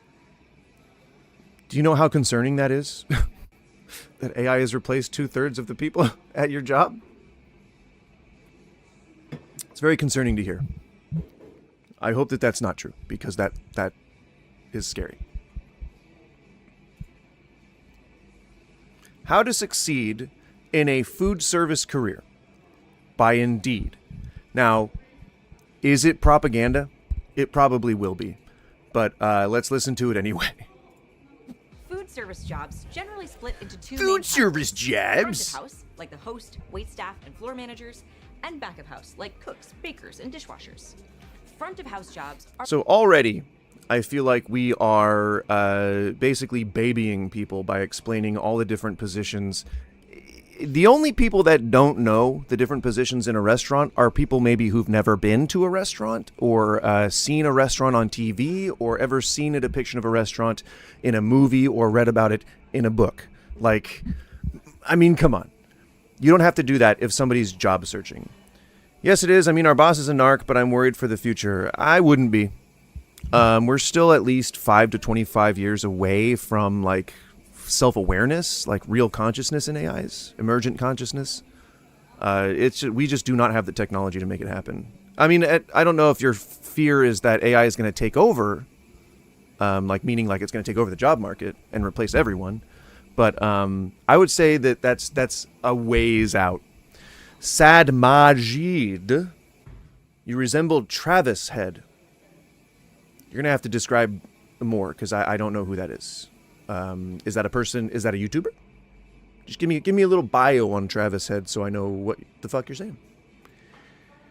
So the woman with the funny face on the camera is the one who's saying these breakdown of like different job positions in restaurants. I don't think you need to be saying that. I think that's just adding fluff to your video so that you can pad the runtime. Are great for people who enjoy interacting with the public. There is a great local theater just down the street. You're going to know what a server does if you're applying for the job. Maintain a customer service mindset. No problem at all. And are good at problem solving. Cover Sophie's tables? Quick, sing happy birthday. Back of house jobs are great for people who like structure and routines. Thrive in I mean, I routine. very busy work environments. And enjoy working as part of a team. Again, I feel like anybody who knows that they're about to apply for a position in the back of the house knows what people in the back of the house do, or at least have some idea. The job descriptions all usually have essential job functions in them somewhere. I like a work environment where the pace fluctuates. I love a work environment where things move quickly. I only want to be responsible for my own work. I prioritize my team's success over my own. I sympathize with others. I cope well with stress. This is really interesting, what they're doing here. So, I don't know if you were familiar. If you've ever had one of these jobs, one of these entry-level bullshit chain store whatever jobs, they typically make you fill out a personality test when you are applying. And it is one of the most bloated, corporatized filtration mechanics that has ever existed for jobs. People don't tend to do them much anymore. I would assume that they're probably really popular still in Middle America or on the East Coast, but on the West Coast, we don't see that very often. Typically, I think people have come to the realization that just interviewing a person is usually better than making them take some kind of personality test. It's also a huge time waster, and it takes money and resources for people to develop those things, and that's all costs that you have to eat. Might as well not do that, right? It's easier to just get to know a person face to face, on the phone. Usually phone interviews more than enough to decide if you want to bring them in. But the way that they have said these things, Others. I sympathize with cope others, well with those are the questions that you'll be asked on a personality test. quickly. And they were based on aptitude tests from when people would do job skills and job searching through agencies like Apple One and Aramark, all these agencies, whatever, the people, Levy, the people that do all these things, and it really is just meant to kind of trip you up. It's meant to get you caught up in do-si-dos so that you kind of slip and let your mask fall just a little bit. But it doesn't do any of that stuff. It's not proven to work to slot anybody into any specific industry or job position. It just doesn't work. It's not a thing. Working as part of a team. And so this just kind of indicates how corporatized and sort of like really washed out and homogenous they see jobs as. Like, to them, one cook job is absolutely 100% transferable to another cook job, and that is not reality at all. It really depends on the restaurant, depends on the level of success of the restaurant, depends on the area, depends on the state you live in, depends on the country you live in. Hey. But to Indeed, every cook is a McDonald's cook. To Indeed, every front of the house member is a McDonald's front of the house member. I like a work environment where the pace fluctuates. And that's why they think that essential tips to success are made up of these bullshit questions that personality tests always ask. I only want to be responsible for my own work. I prioritize my team's success over my own. I sympathize with others. I cope well with stress. So, which food service job is right for you? If you're just joining, please stick around. My energy is very dependent on the energy of my chat.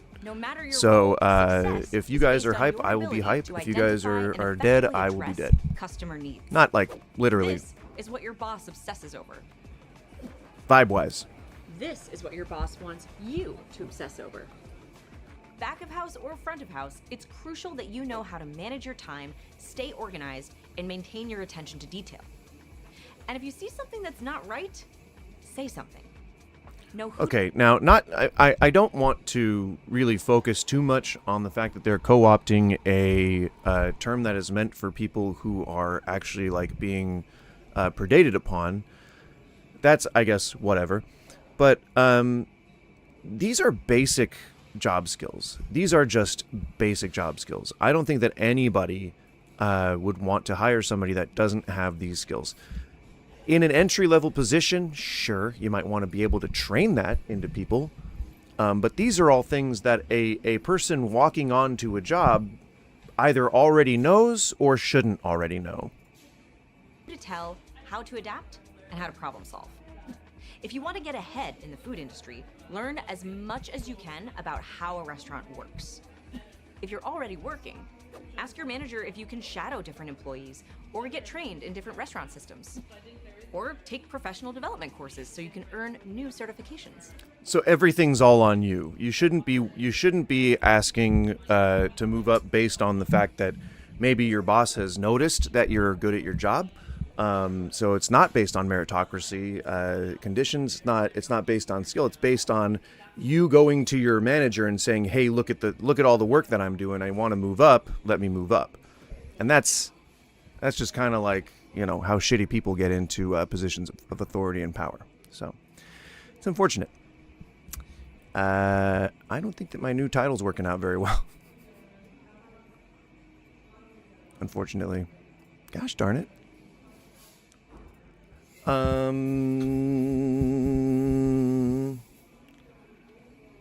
What is it? Let's see.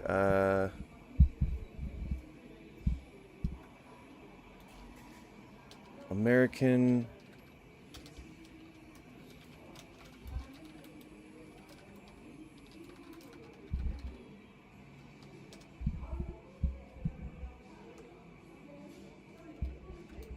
Do you like American tipping culture? I guess, maybe?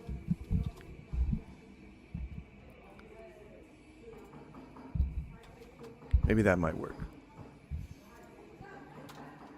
Hashtag food. Hashtag chef.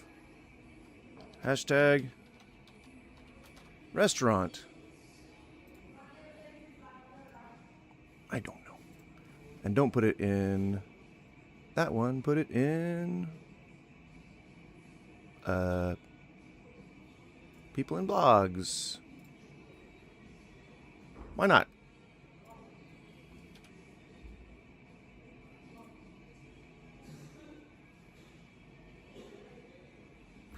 And then my thumbnail. I don't know what to do about my thumbnail.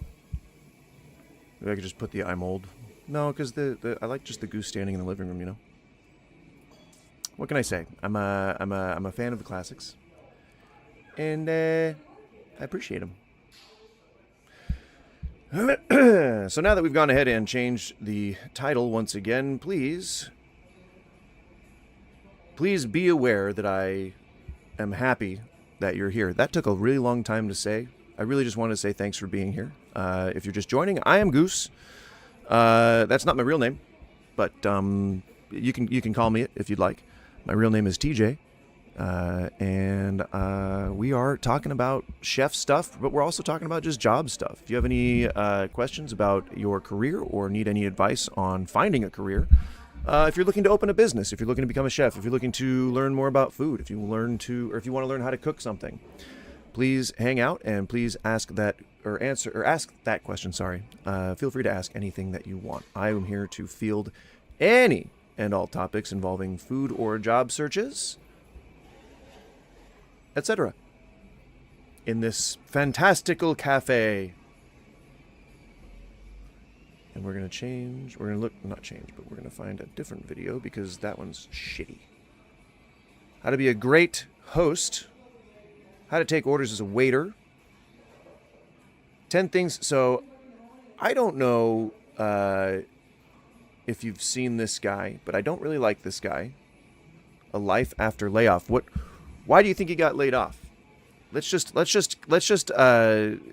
commitment to this. Delve into his. Let's delve into this guy. why do you suppose Congratulations. he had to make a But now we channel need to hit it out called of the A park. Life After As you head Layoff? into the interview process, I don't want you to make these common interview mistakes. So in this video, Let's just establish that from the I'm get-go. going to share with you some things that you might not want to reveal in your interview. I'll turn it up a little bit. Also, just to let you know, if you're just joining, my energy is entirely dependent on my chat's energy. If you guys are hype, I will be hype. If you guys are boring, I will be boring. Hi everybody, it's Brian from A Life After Layoff. Today I wanna like talk to you doing a little bit educational more shit. about I like doing interviewing, informational shit, specifically but I what know you that can be shouldn't boring to a reveal lot of if you're people. talking But to if a you make it recruiter entertaining, or I a can make it hiring entertaining. manager. But before we get too far into it, if you're interested in more career-related content just like this, directly from a corporate recruiter, So all he make sure you makes- hit that subscribe button. Right, You might also wanna hit corporate- that notification corporate bell so you recruiter. don't miss any future All he content. makes Obviously, with my are background in videos recruiting, about I've interviewed how to a lot of find people, work, and I've had some pretty interesting especially in interactions over tech. the years. There's some common things that I've heard job And interviewers reveal in interviews. his advice is that's usually pretty probably bad. not in their best interest. So I decided to put together this list of things that you shouldn't reveal to your interview. So I can't stand how long he takes to get to the fucking point. So the entire point is that these are 10 things that you should not reveal at a job interview. So his first chapter is personal info. Let's see what he says. Mistakes right now. First thing that you should avoid revealing is too many personal I'm gonna actually facts put- about make him go yourself. This faster. is often a symptom of somebody who is overly nervous in their interviews. No, not slower. Or somebody who's just flat out long-winded, and neither one of those are really good traits to have if you're going to try to impress the interview team to convince them that you're the right fit for the job. And if you've ever dealt Shari professionally with Singh, somebody how's who's it a going? long-winded person, Job you know advice how for a difficult that restaurant can be role? to deal with. The issue isn't so much that they're unfriendly, but they either overshare. What about it? Are you asking, do you need advice for a restaurant role, or are you just saying advice for a restaurant role? Because either is fine. But I'd like to know what gear to be in. Or they lack emotional intelligence. And the reason why this one's an issue is because employers will link your ability to articulate yourself to how you would perform in a business setting. Or So you see what I'm saying? Like, his first piece of advice is to not give away too much information about yourself, which is really funny because all of your personal information is supposed to be on your resume. Like your name, your address, all that shit. That's going to be on your resume. And really, that's the only personal information that any work really needs to know about you, other than just whether or not you're going to be able to do the job. And that usually comes out in the interview.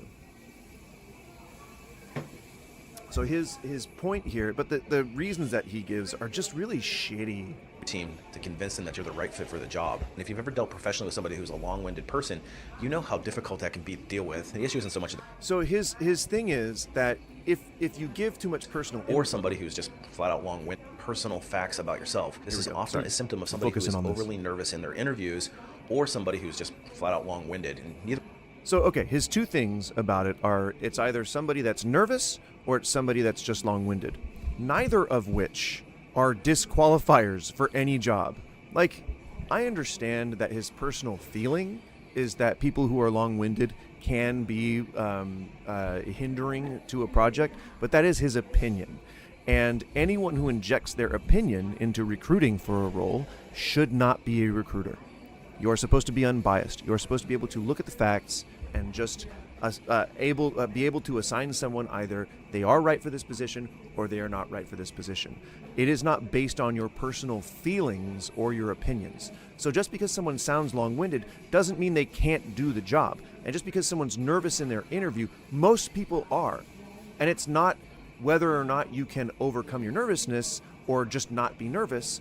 It's whether or not you can manage the things around you while being nervous. That's called pressure under fire. So it's extremely unwise to recommend that people not give personal information out about themselves for the reason he's saying. Either one of those are really good traits to have if you're going to try to impress the interview team to convince them that you're the right fit for the job. And if you've ever dealt professionally with somebody who's a long-winded person. See, so clearly his opinion is colored by his history. He personally had interviews with candidates that seemed long-winded, and he didn't pick those candidates because he personally has this issue with them.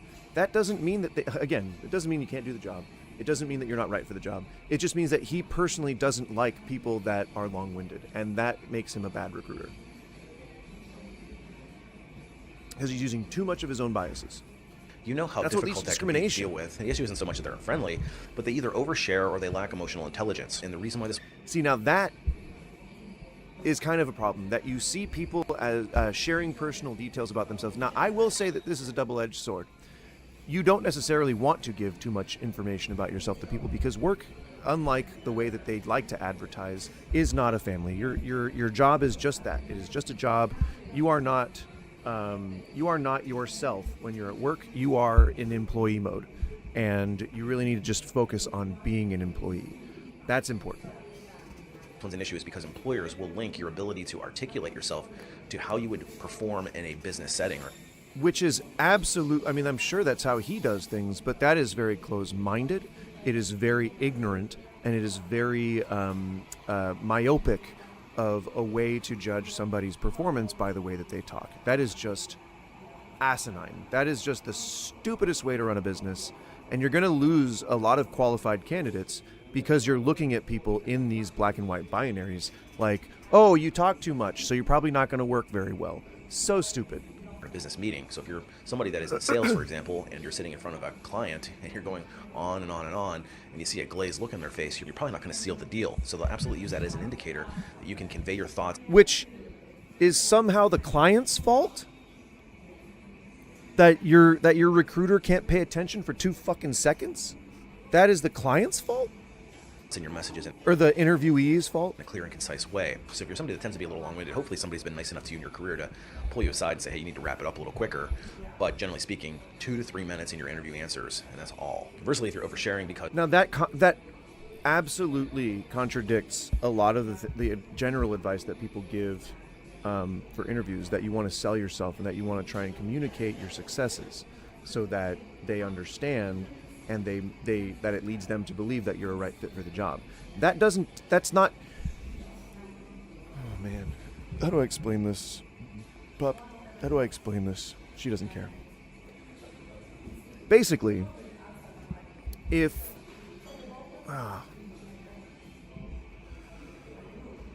Let me form my thoughts. Let me keep forming my thoughts. We'll keep listening to them. You're nervous. It sounds like you need to practice a little bit more. Another possible danger, and could be a benefit. Yeah, okay. So here's what I want to say. If you think that good job performance is tied into simply having a routine and a set amount of time for everything and to try and cut corners as much as possible, then your performance is going to suck anyway. You're really only trying to cherry pick the best things about your performance and sell yourself on that. And that's just like during the job itself. And that's bad advice. That too, I guess, because to him, if you talk about, I don't know, if you talk about your previous job too much, or if you say too much about productivity, you're inefficient and therefore are not going to get the job. Sharing too much personal information is the person who is receiving that information is going to potentially use that as a bias for or against you. So if you shared some hobby that you were really interested in, but the person who you were sharing it with didn't appreciate the hobby, you might end up losing them, or worse, they might actually start judging you for it. Right. So as a recruiter, you see people as always working sales. And I would say that that's a pretty dumbass thing to do, because that's just not how reality works. Like, we're not just all working sales positions and trying to find better ways of doing sales. That's not at all what work is like. Sales accounts for 14% of jobs. It's not a lot. And they do fall, I think they probably fall within the service sector. No, sales I think is its own thing. I think it's its own thing. I don't know. I don't think that it's good advice. In fact, I think it's terrible advice to tell people to, hey, wrap it up, be more concise when you're in an interview. I think an interview is both your chance to see whether or not the people that you're going to apparently be working with are going to be able to tolerate you for the time that they're on the clock with you. And just being long-winded, I would say, is probably one of the most benign things you could be. Yeah, I don't know. All right, we're going to have to get really aggressive with our title then. All right? Here we go.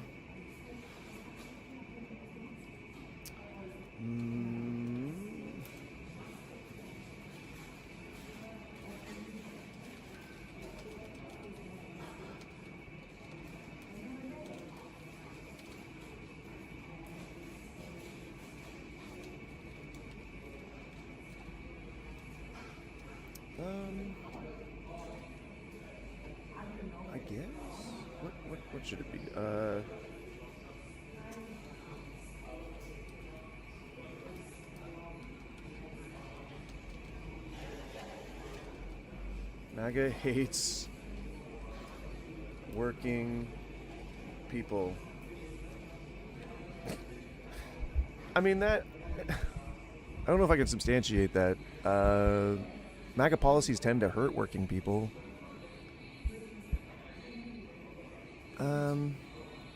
Ooh, no, here we go.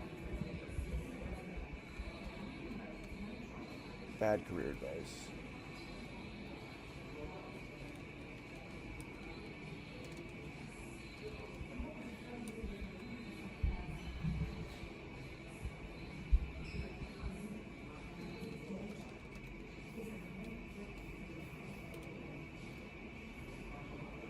That's and I don't know. I'm trying to find something to say.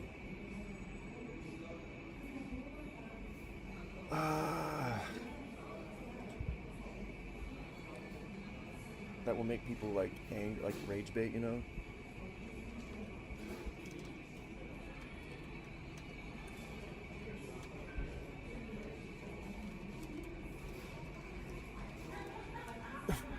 Are you a bad tipper?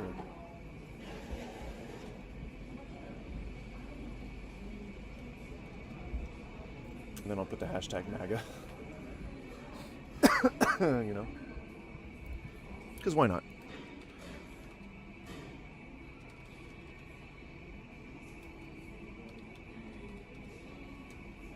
And then I'll put stand with ice. Here you go. All right, maybe that'll be... Are you a bad tipper? If you tip under 10%, you're probably a bad tipper. I'd say 10%. 10%'s reasonable. If you tip under 10%, you're probably a bad tipper. Are you a bad tipper? I hope not. Let's listen to some more bad advice. There's also the chance that you could share something that they're really interested in, and you could have an icebreaker of some sort. But right, in general, I and then would he avoid just sharing anything that's fucking particularly personal. Just keep it debunks strictly everything related to he's the job at saying. hand. The next thing I would avoid revealing in your job In the interview next thing he says is the real reason why you're leaving your current employer. Before you jump to conclusions, I'm not suggesting that you should lie So, about.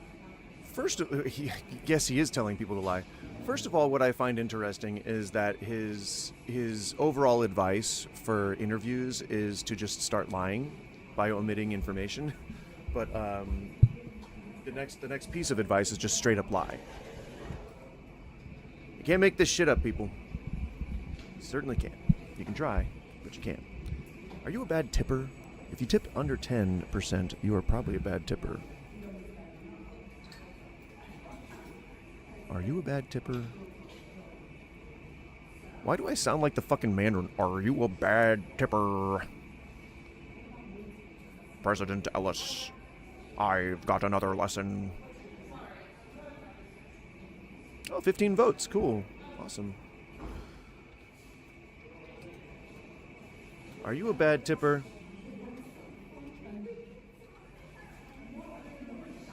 Typer? Are you a bad typer? Are you a bad tipper? If you tip under 10%, you're probably a bad tipper. Typically 10% is the going rate for the old tipperoonie. So don't be bad tippers. Be good tippers. Let's listen to some more bad advice again. Why you're leaving, but you might not want to share the entire truth, especially if you're trying to escape a very So listen to his whole boring thing employer, real or you quick. had a boss I'm that you gonna didn't like, get or some the more water. company I'll be right treated back. you poorly, or whatever reason you might have. And think long and hard about how you want to message and package that up, because inevitably an employer is probably going to judge based on that. So if you come in and say, my boss was terrible, I didn't like working for them, there was nothing good about them, we And if you're butted here, say heads, and hi. I needed to get out. I am trying to meet new An people. employer I'm trying might to make new hear friends, you're difficult to so work with. You potentially could be a if you problem for us join, as well. say hi, give Too much me of a a red follow, flag, give we're me going to a avoid it. Similarly, if you're sub or feeling very whatever, bored and you share that the job like didn't on the challenge you very video much, and an bring your employer might friends. say, a little disappointed by that, because if you were truly a go-getter, you would go out and find more interesting work to do to enrich the job that you had. And as a recruiter who's hired thousands of people and had lots of hiring managers give me feedback, that is some of the stuff that I've actually heard. So my advice to you on this one is to figure out why it is that you're really truly leaving, and figure out a way to articulate that in a way that doesn't come across as threatening to an employer. And taking it a step further, I've had people overshare their career plans with me, and it actually comes back to really bite them. Because inevitably, you're probably going to be asked, what is your career plans? Maybe where do you see yourself in 5 years? Some variation of that type of question. And what we're looking for is, do you have commitment to this type of career path? Is it something that interests you long term?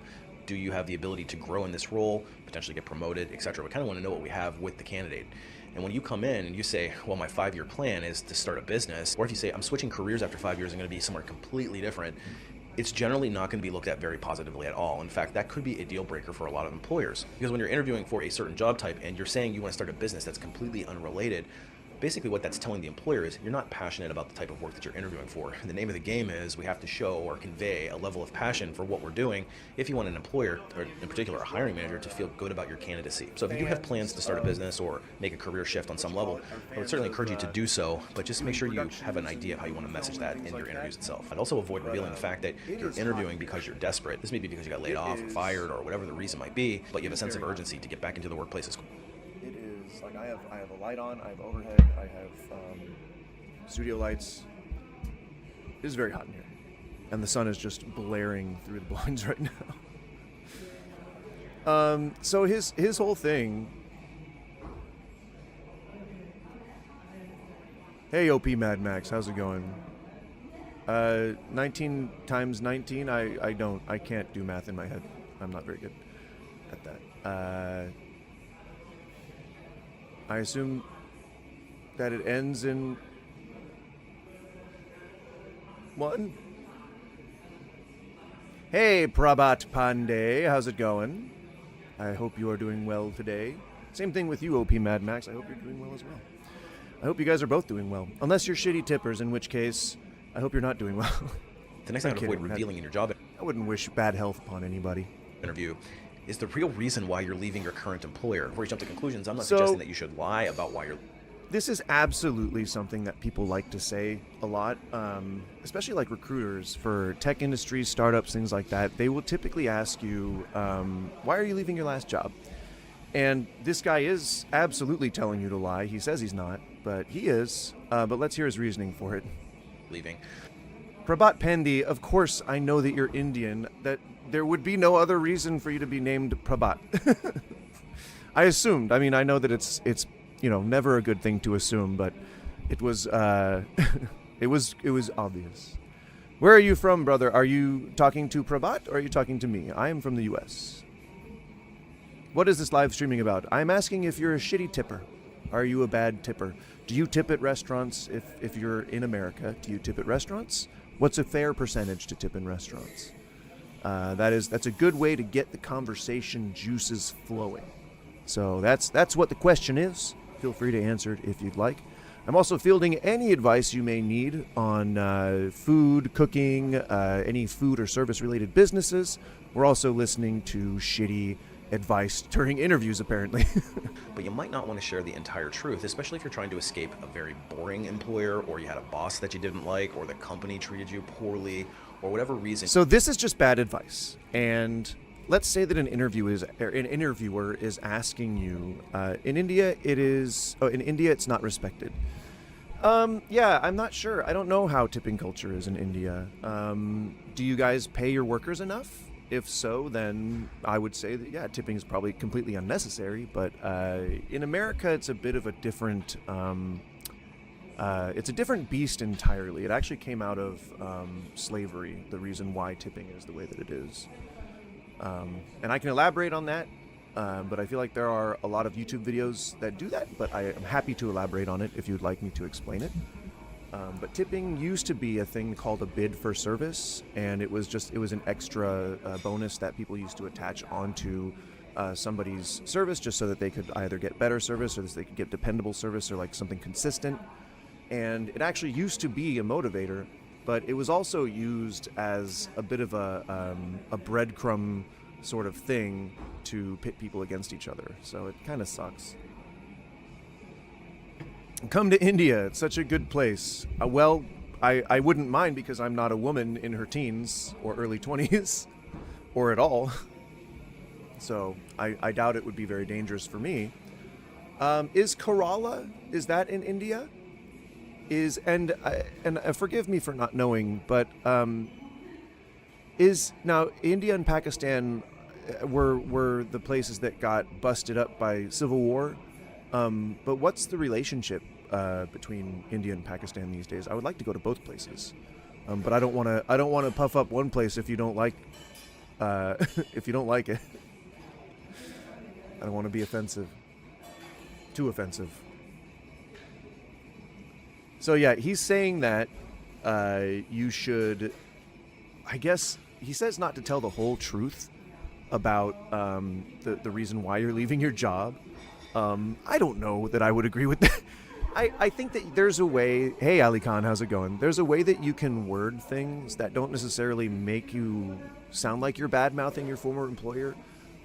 There's a way that you can say things that make it sound like you actually liked where you are, or there's just creative ways that you can put that where you don't necessarily have to say that you don't enjoy your current situation. But I think a lot of people are really knowledgeable as to why you might be leaving your current job, especially if you're still employed while you're looking for work.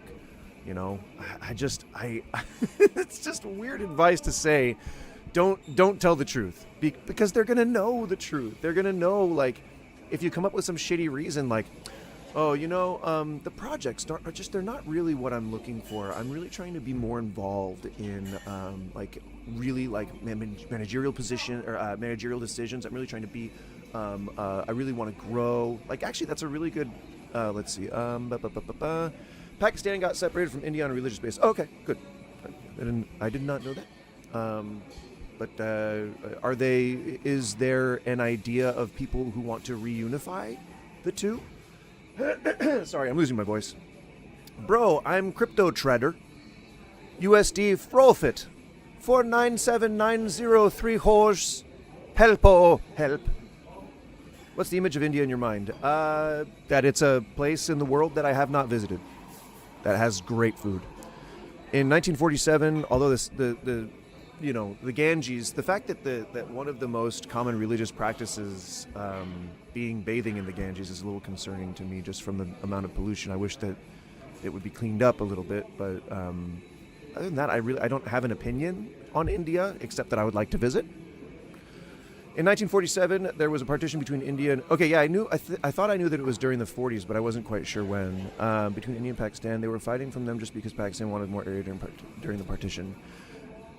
I think it was also because there was some religious and ethnic cleansing going on, but I had only heard that from just reading about it. I don't know it firsthand, nor have I actually done the research myself.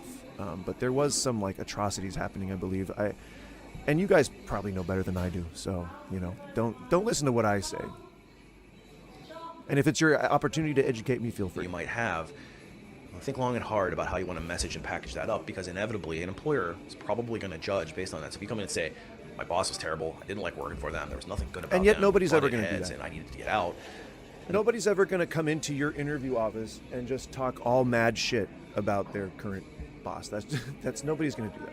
Employer might hear you're difficult to work with, you potentially could be a problem for us as well, too much of a red flag, and we're going to avoid it. Similarly, if you're feeling very bored. And shouldn't he give equal treatment to the idea that it could be the current situation that is not very good, because he's just placing it all on the employee right now? He's saying, oh man, they must be difficult to work with. Man, they must have some condition for their job that they really, that makes them really difficult or something. I don't know, but that's all bad advice. That's just, oh man. And you share that the job didn't challenge you very much. Employer might say, we're a little disappointed by that, because if you were truly a go-getter, he would go out and find more. See,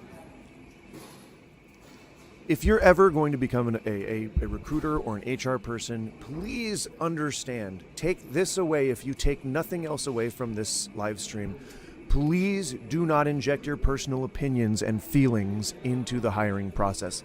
That is what this man is doing, and he is placing judgment on the people that he's interviewing based on really stupid shit.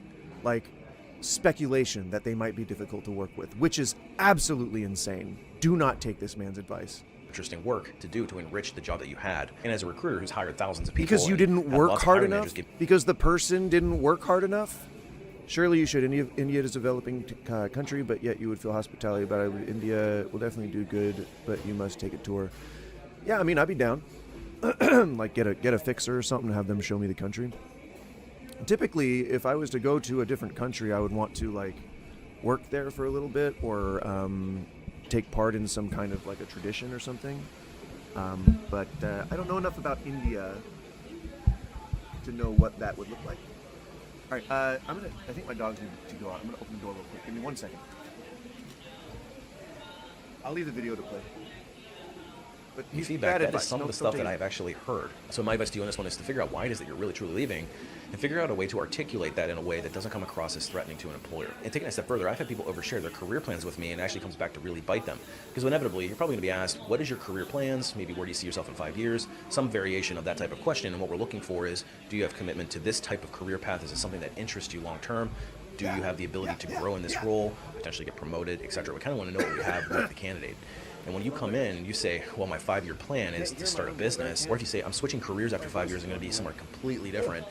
It's generally not going to be looked at very positively at all. In fact, that could be a deal breaker for a lot of employers. Because when you're interviewing for a certain job type and you're saying you want to start a business that's completely unrelated, basically what that's telling the employer I mean, is what's you're my not opinion on the passionate about names type of work mentioned you're in the interviewing Epstein for. files, The or name what's of my the game opinion on is the we have to files show or themselves? convey a level of passion for what we're doing if you want an employer, or in particular, In a hiring Pakistan, the manager to feel population of good about your minorities is candidacy. So if decreasing you have plans drastically. to start a They're business or make a career shift on some Forced level, marriage and I would certainly convert encourage them you to to do so, Islam. but just make sure you have an idea of how you want to manage that in your And from interview itself. And also avoid geopolitical revealing level, the fact USA that and you're China interviewing use because you're desperate. This may be Pakistan because as you got laid counter. off or It's all fired over or whatever the reason might Instagram. be, but you have a sense of urgency to Oh, get that back the into actual work as Epstein quickly as you files are can all to over start collecting a Instagram. They've been paycheck. releasing snippets Because of inevitably those. what an employer is going to hear is that you're desperate. It's kind damn. of like the dating world where if somebody has a high sense of urgency Flag 'em. for a particular I'm outcome, losing my voice. they usually I end have up a pushing sinus that outcome infection. further away from I don't know them if you because can nobody hear it, wants to but be somebody's desperate play. or usually my something voice like gets that. And I way can understand it deeper can be the difficult. sicker I You're somebody get. that's in a So it situation like that where you're sounds like gonna lose your this house, most of the your lights are time. being shut off, and you need to get a And paycheck. it feels Somehow you need to really reach down deep and bold convey that you're calm and and collected, smooth, and that like- you're a cool customer. like because you don't want to somebody's put it to been the public because you're gargling overly coffee. eager and sharing that you're desperate for work. The next thing we don't want to share, and this could be I hope inadvertent that for all a the resume people that are that's not carefully implicated in the written as Epstein well, files is your with age. credible This could be both sides. accusations, Too I young, hope that too they old. all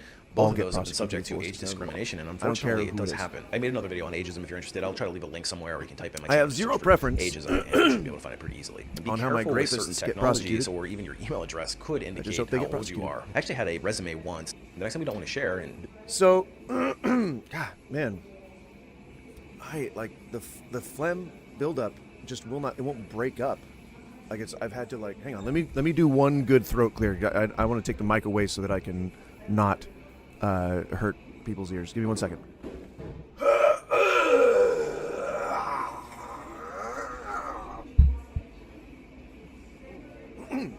Pretty sure that's gonna hurt my voice more than help it, but it was worth a try. Oh my God. Woo. Okay. So that'll definitely ensure that my voice is gone. Baby eating things? What? Can you elaborate? What does that mean? Oh my God. this could be inadvertent through a resume that's not carefully written as well, is your age. And this could be both sides. If you're too young, your voice is mixing, getting mixed with the video. Yeah, sorry, I'm trying to pause it when I'm talking over it, but it's difficult to remember that, you know. Now, hold up. What the fuck was he just saying? revealing the fact that you're interviewing because you're desperate. This may be because you got laid off or fired or whatever the reason might be, but you have a sense of urgency to get back into the workplace as quickly as you can to start collecting a paycheck. Because inevitably what an employer is going to hear is that you're desperate. It's kind of like the dating world where if somebody has a high sense of urgency. What a fucking corporate slut. Jesus. Again, you don't have to say or understand anything about, hang on 1 second, and pick up the condom. Play back and pick up the condom? There's a condom somewhere? You are gay. Well, not officially. I am open to different sexual identities if I was to ever become single. Fortunately, I am not single. I am very happily married. They claim some bug names, big names, were eating babies. Yeah, I mean, most of the people who've been talking about no shit, dude, I know Jesus is fake and gay. But gay is not necessarily an insult, and fake is just what most religious supernatural shit is. So, yeah, I don't know what to tell you, man.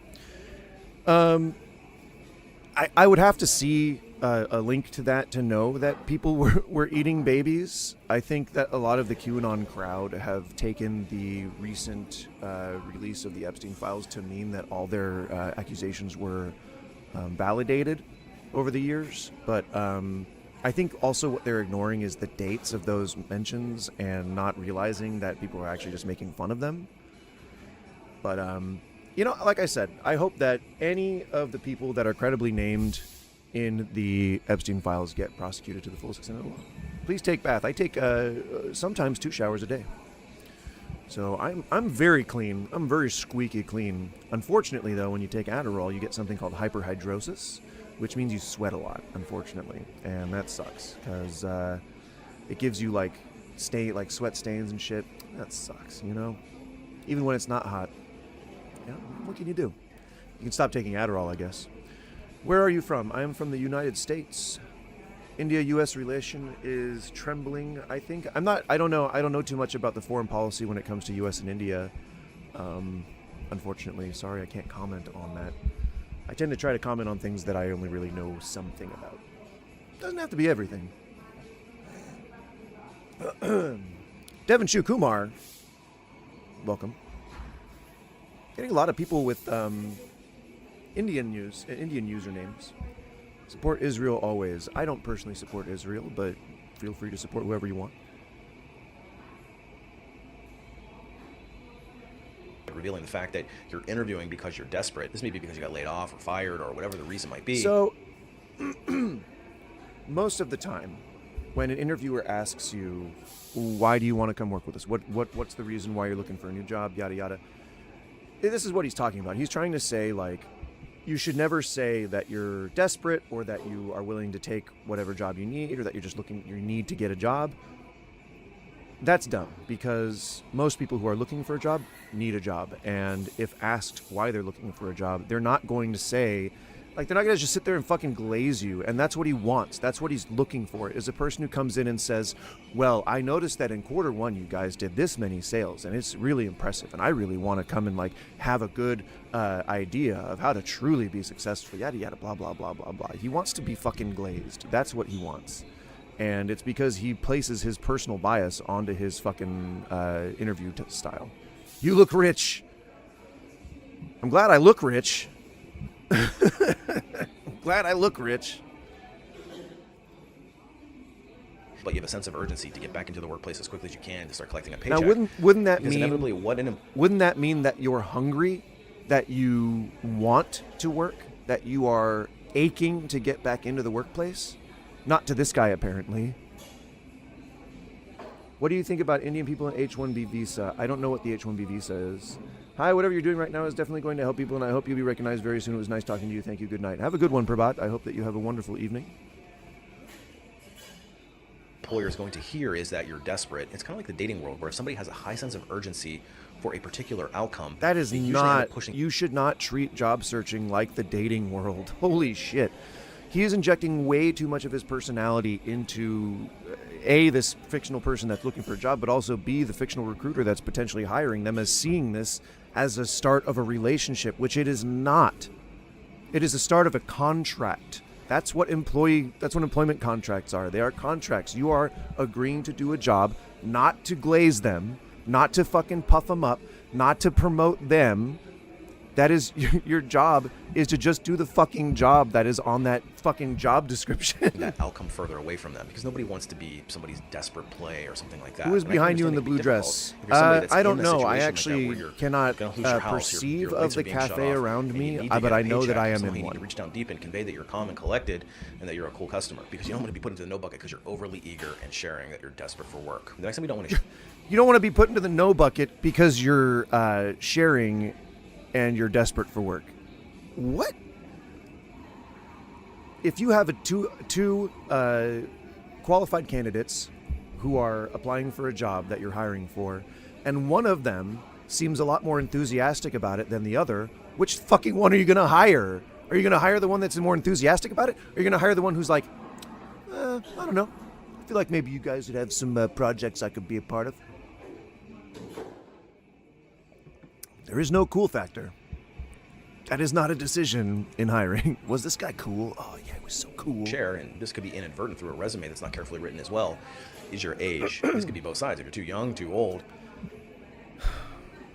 What he's talking about right now is against the law. If you choose whether to hire somebody based on their age, that is against the law. That's called discrimination. I am Indian, people, but live in France, in Paris, France. I would love to live in Paris. I'd love to visit. I don't know if I'd love to live there. I really enjoy visiting Paris because the food's going to be amazing, right? It's going to be pretty damn good. Both of those have been subject to age discrimination, and unfortunately, it does happen. I made another video on ageism. If you're interested, I'll try to leave a link somewhere, or you can type in my channel, just search for Chew up your words, ageism, please. and you should Chew up your be able to words find it more. easily. And be careful with certain technologies, or even your email address could indicate how old you are. I actually had a resume once. Your email address indicates how old you are. I have had the same email address since maybe 2005, and it in no way indicates my age. I'm not sure what the fuck you're talking about, Big Broseph, but people aren't going to be putting like rotary phones or like just dial 344 at the operator to get a hold of me. Nobody's doing that. I don't know. Jesus, just such bad advice. This is a few years ago now. And he has What do half. you See, so guys, this is why I'm covering this guy is because he has 500,000 subscribers to my less than 300, and the reason that he has that many subscribers is because not enough people know that what he's saying is bullshit. Make America great again. Devin Shu, when was America great the first time? I would love for you to answer that. If you can just give me like an era of time where America was great, I would love to just hear like what your opinion is. At the time, it was still pretty shocking that they actually put a fax number on their resume, and it was like, who even has that? So Totally made up story. He never had someone who put a fax number on their resume. that clearly indicated to me that the person was a little out of place in the job market, and it was a little bit more difficult for them. So, all right. Oh, a casual mention of fucking discrimination? One wonders why this man got laid off in the first place. One wonders. What could he possibly have done that might have caused him to not be able to work his job anymore? Could it be that he's openly admitting to discriminating against people based on their age right here in his video? So if he's admitting to that, what could he have been doing that he wasn't admitting to? Especially if he's telling you to lie at your job interview? Recommendation would be to mind your email addresses, mind the dates that are on your resume, and certainly don't offer how old you are when you sit down for the interview. Taking that one a step further, we also Don't wanna offer? indicate- Hey. Anuj Kumar, please feel free to ask any questions you'd like. We're an open book here. I'm gonna change the title once more.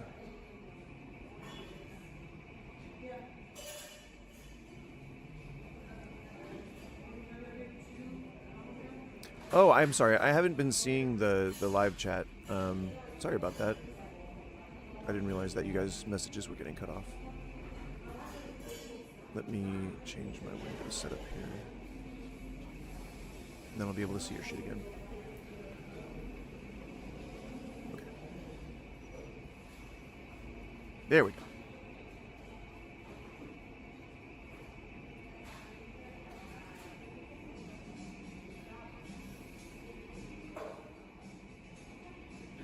All right. Yep. Sorry. Feel free to ask any question that you want here. So yeah, how many years we have left in the age? workforce, and this one has that. So that could. I don't know. I wouldn't be openly advertising that you discriminate based on age. I think that is just a crazy admission. That is like that is a crazy admission.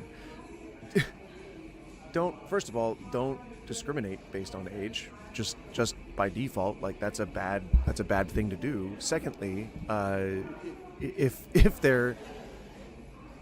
the eyes in the room drop when you mention your age, then you can be rest assured they're probably going to judge you based on your age, which is still age discrimination. Hey, Dark Shurgar. Shigurjar. I don't know how to pronounce that.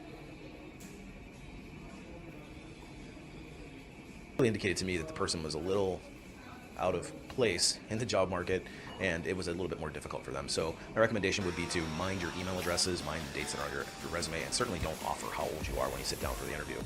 Taking that one a step further, we also don't want to indicate how many years we have again, left bad in the workforce. advice. And this one is really common. Don't especially with feel folks who are like in the you last can't 5 to 7 say years of their career. your age. They'll That's tell me things like, I just want to land this last job, the last stop of my career, put in 10 good years and right off into the sunset. And then what that becomes to me is, okay, now you're 55. And I don't even want to think of that stuff when I'm interviewing somebody. Because now if I think about it, yeah, because then you'd be fucking discriminating against people based on their Once you get age. into the hiring manager phase, you certainly don't want to talk about that, because if the hiring manager has a plan for this role to grow, and I have my own opinion on this whole thing of hiring people for growth opportunities, considering the average tenure of a worker in today's job market is like 3 years or something. So they shouldn't be making... Oh my God.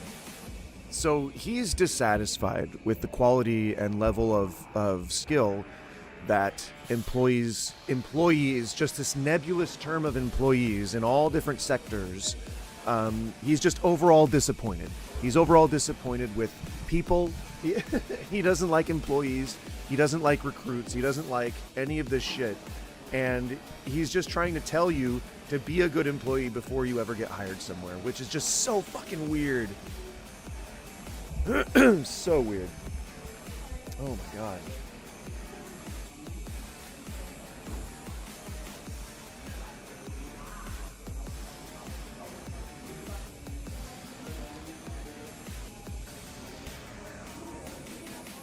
This guy is terrible. We'll look at a couple more videos of his. He's so bad at this. He blatantly tells you to, or he blatantly, admits to breaking the law and then encourages you to lie to your interview, to the person who's interviewing you. Bro, do you know about mixed martial arts? I do not. I'm not familiar with the world of martial arts. Mixed martial arts. I know that it exists. I know that people like it. And I know that it's very lucrative. And hi to you as well. I hope you're doing well. Decisions based on somebody's long-term plans, but nonetheless they do. You don't want to clue into the hiring manager that you only have plans to work for 3 to 5 years, when in the hiring manager's mind they want to find somebody that's going to have 10 plus, because inevitably it's going to create a bias against you, and it's not going to be easy to prove it, but one day you're going to get a rejection letter and you're going to wonder what happened. The next major thing that I would avoid revealing in an interview is that you have major medical issues. Of course, if you have major medical issues that would prohibit because they don't you want to from meeting the insure basic someone. requirements of the position, the employer's going to have a right to know man. that you won't be able to do the job. But they should be asking you in the application process, are you able to meet the requirements of this position as set forth in the job description? And you should be answering truthfully. And at the recruiter stage, they may ask you that question as well. And at that point, you should be truthful if you're asked. So the question came up that there was somebody who's pregnant and was interviewing for the position, and the employer, the hiring manager, said, I don't want to hire this person because they're pregnant and they're going to be needing all this time off. And there's actually laws against that. You can't not hire a person because they're pregnant, and they don't even have to disclose it. Same thing goes for disabilities. If you're somebody that has a disability that wouldn't interfere with your ability to perform the job, I would certainly not recommend that you even bring it up as an... If you have a disability, they're gonna find out. What the fuck? You have... What the fuck? This dude fucking supports these corporations that have these fucking discrimination policies in place. He's saying, no matter what, we're always gonna be discriminating. We're always gonna be doing this shit, so you need to just learn how to get crafty. No, you should not have to be sneaky to get a job. I'm sorry. Who out there, of you people who are definitely not regulars to my channel, who out there believes that you have to be crafty and sneaky to get a job? I cannot imagine that there are people who truly believe that. That is just such an outlandish, weird way to think that, like, oh, I'm going to understand that the cards are stacked against me and I'm going to need to find a way to work around that. I'm going to have to find some loophole or some workaround to not have to give any information about myself. That is... That's crazy. And this video got 1.9 million views over 2 years. And I'm struggling to get 300 subbies. This guy should not be making content. He should be just unemployed. issue, because again, if we require a reasonable accommodation, we should be indicating that in the application and if we're asked by the recruiter. Let's say, for example, if you're somebody that's high functioning autistic and you want the employer or the hiring manager to know that dynamic. Right, let's say you have one of the good diseases. Let's say that you have an acceptable disease, that you have an okay disability. This fucking piece of shit. Because it might impact your ability to do the job, or you want a reasonable accommodation. At the time of offer is when you would bring that up. I would not bring it up during the actual interview because you don't want them to have a bias that they form against you inadvertently. Because after I think there's a big difference between saying that you understand that people have biases and saying that you need to watch what you say so that you don't trigger somebody's biases. It is not our job. It's certainly not any minority's job to have to walk on eggshells around prospective employers. Holy shit. We need to stop cultivating environments that encourage bias. We need to stop, enabling people to place their personal judgments onto business decisions. That's what needs to happen. It's not that we need to get smarter at fooling people or that we need to get better at hiding things about ourselves. This is terrible advice. Terrible, terrible advice. He's telling you that you're not allowed to be the person that you need to be just because you need to get a job. Oh, I'm sorry. They're not going to let you work with tattoos. They're not going to let you work if you have visible tattoos. They're not going to let you work if you can't explain your gap in employment, even though COVID was a thing. They're not going to let you work. Like, his views on recruiting are both outdated and monstrous and just bullshit. Well, we want to hire for our ability to perform the job based on the requirements of the position, based on the job description. And that's why job descriptions are written so carefully. Right, so you take the bias away. You don't just play within the framework. You eliminate the framework. You say we need a new framework. That's why protections for these people ever had to be a thing in the first place. That's why we had to protect these people. Because that's the litmus test. Does the person match up to the job description close enough to be able to perform the job? And I think he said litmus test, which is not that word. Without reasonable accommodation. So just keep that in mind. Next major faux pas, and one I definitely wouldn't reveal, is your political... And it's not a faux pas. That's not a faux pas. Having a disability, he's saying, is a faux pas. Sharing that you have a disability and that you need reasonable accommodations during the interview to him is a faux pas. Having mentioned your age offhandedly to him is a faux pas. That is fucking insane. And again, he has 1.9 million views on this video. And people actually take this as advice.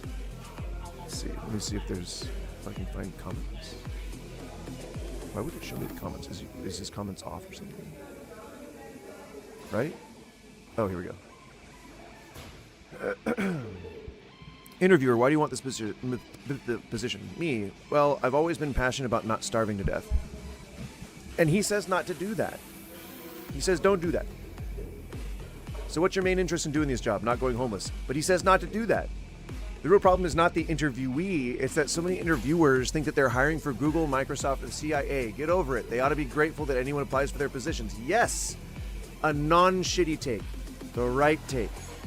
Unfortunately, that's not what this guy is saying. That's not the advice that he's giving. Belief system, as much as it may be tempting and as aligned as you think you are to a company's mission or potentially a hiring manager's viewpoints, as tempting as it may be. I'm sorry, how many people are tempted to mention their political beliefs during an interview? In a job, you're not supposed to be, expressing your personal views very often. You're supposed to be just doing the job. If you are the kind of person who's going to bitch and moan about getting fired for your political beliefs, then you were probably just trying to be inflammatory in the first place. Very careful what you share here, because obviously the political spectrum... So right, I agree that you shouldn't share your political beliefs, but nobody does that. It's very wide. Except for, creeps. Very heated, very opinionated, and it's better just to stay completely out of it, because you never know what the belief system is of the hiring manager you're interviewing for, even if they work for a company that might align with your core values. And the final thing that I want to cover in today's video, and this is one that happens very commonly, and I certainly wouldn't recommend that you do it, is to reveal your previous salary. Because when the salary question does come up, and it'll usually come up during the recruiter phone screen, if you disclose... If they choose not to hire you because of how much you're making at your last job, that is also discrimination. You cannot base your hiring decisions on any part of any of those things. So I don't know if he's just trying to say common sense or if he's actually trying to give advice, but this is all balloon juice. It's nothing. It's just such a he's so I don't think that he's disingenuous. I don't think he's being dishonest in any way. I think that he is brainwashed. I think that he just believes that he is giving good advice, and he's not. See, and again, he's like positioning himself as a person who is of some prestige. Like, oh, my newsletter was featured in the Washington Post.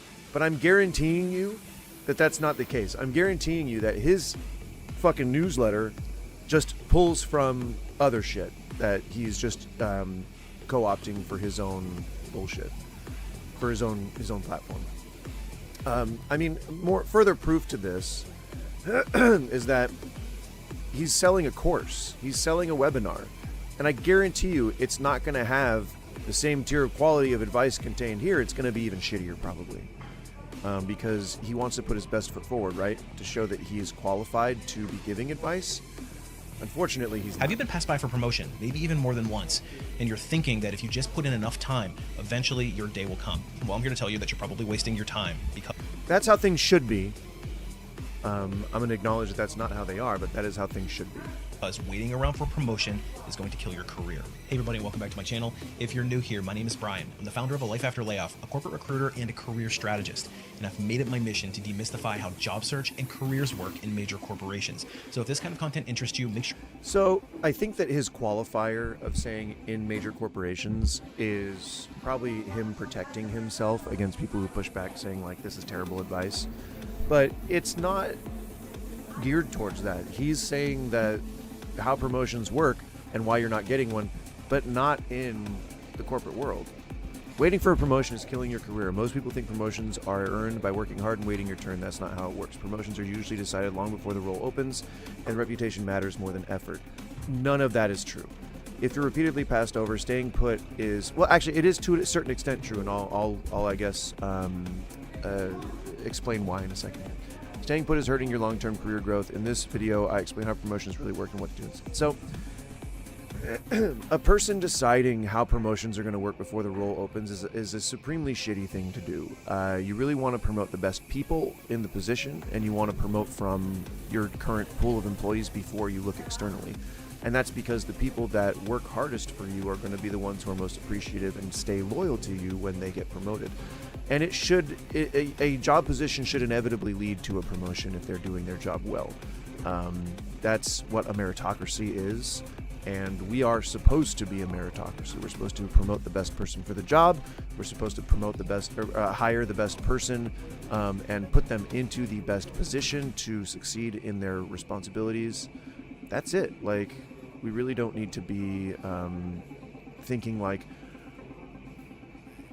It seems like he's trying to say that employers preconceive everything. They pre-guess what they're going to be doing progression-wise. Like, it's like in a lot of startup positions, you have spec opportunities where they say, okay, I'm going to hire you at a certain amount, and then in the next 6 months, you'll have another evaluation, and you'll go up to that. Or it's project-based, in which they bid for a price. So...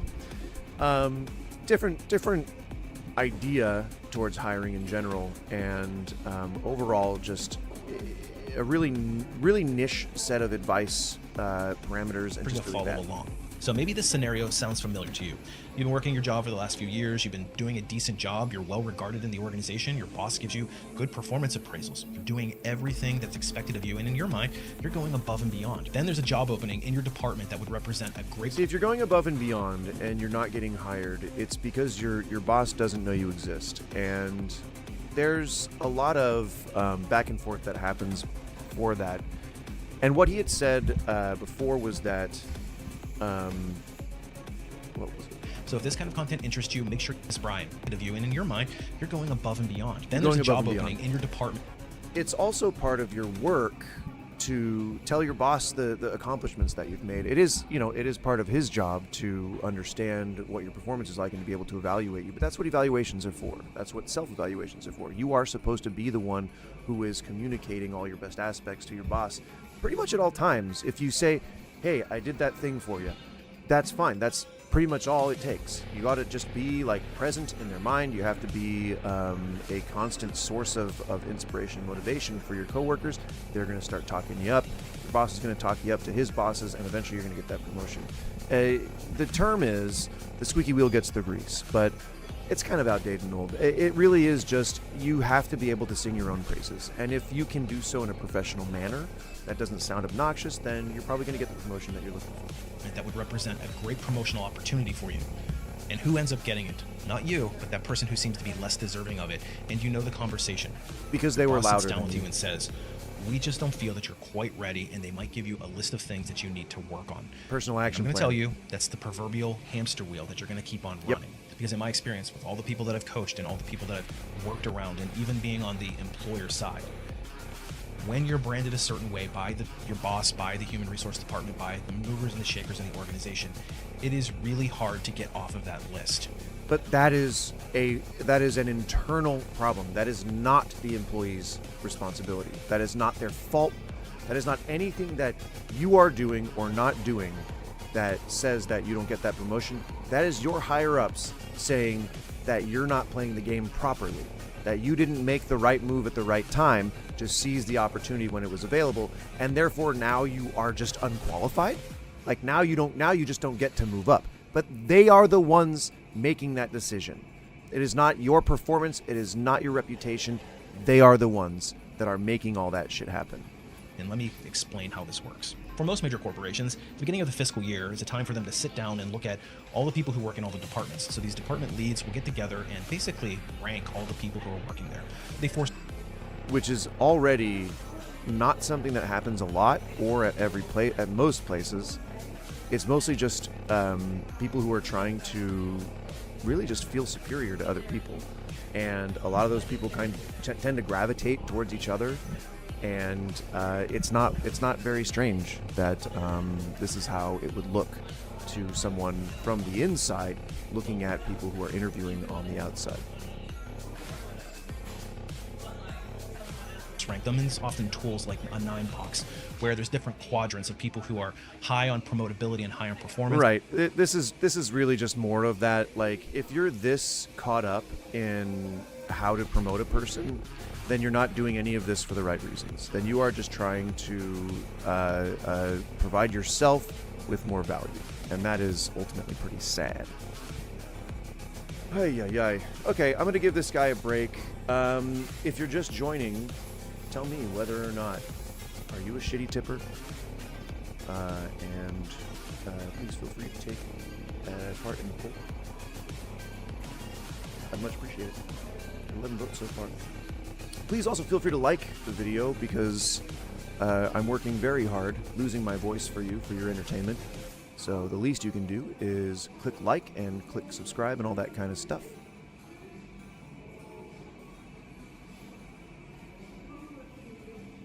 We had 6 viewers at one point. What was my title like back then? Actually, I think it's probably a good time to cut it.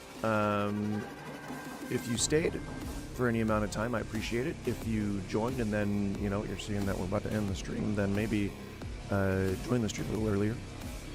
But we have a lull in the crowd right now, so we're going to take the opportunity to go ahead and say goodbye. I'm going to go rest my voice. I definitely shouldn't have cleared my throat so aggressively earlier, because that hastened it. But I will be back tomorrow, whether I have a voice or not.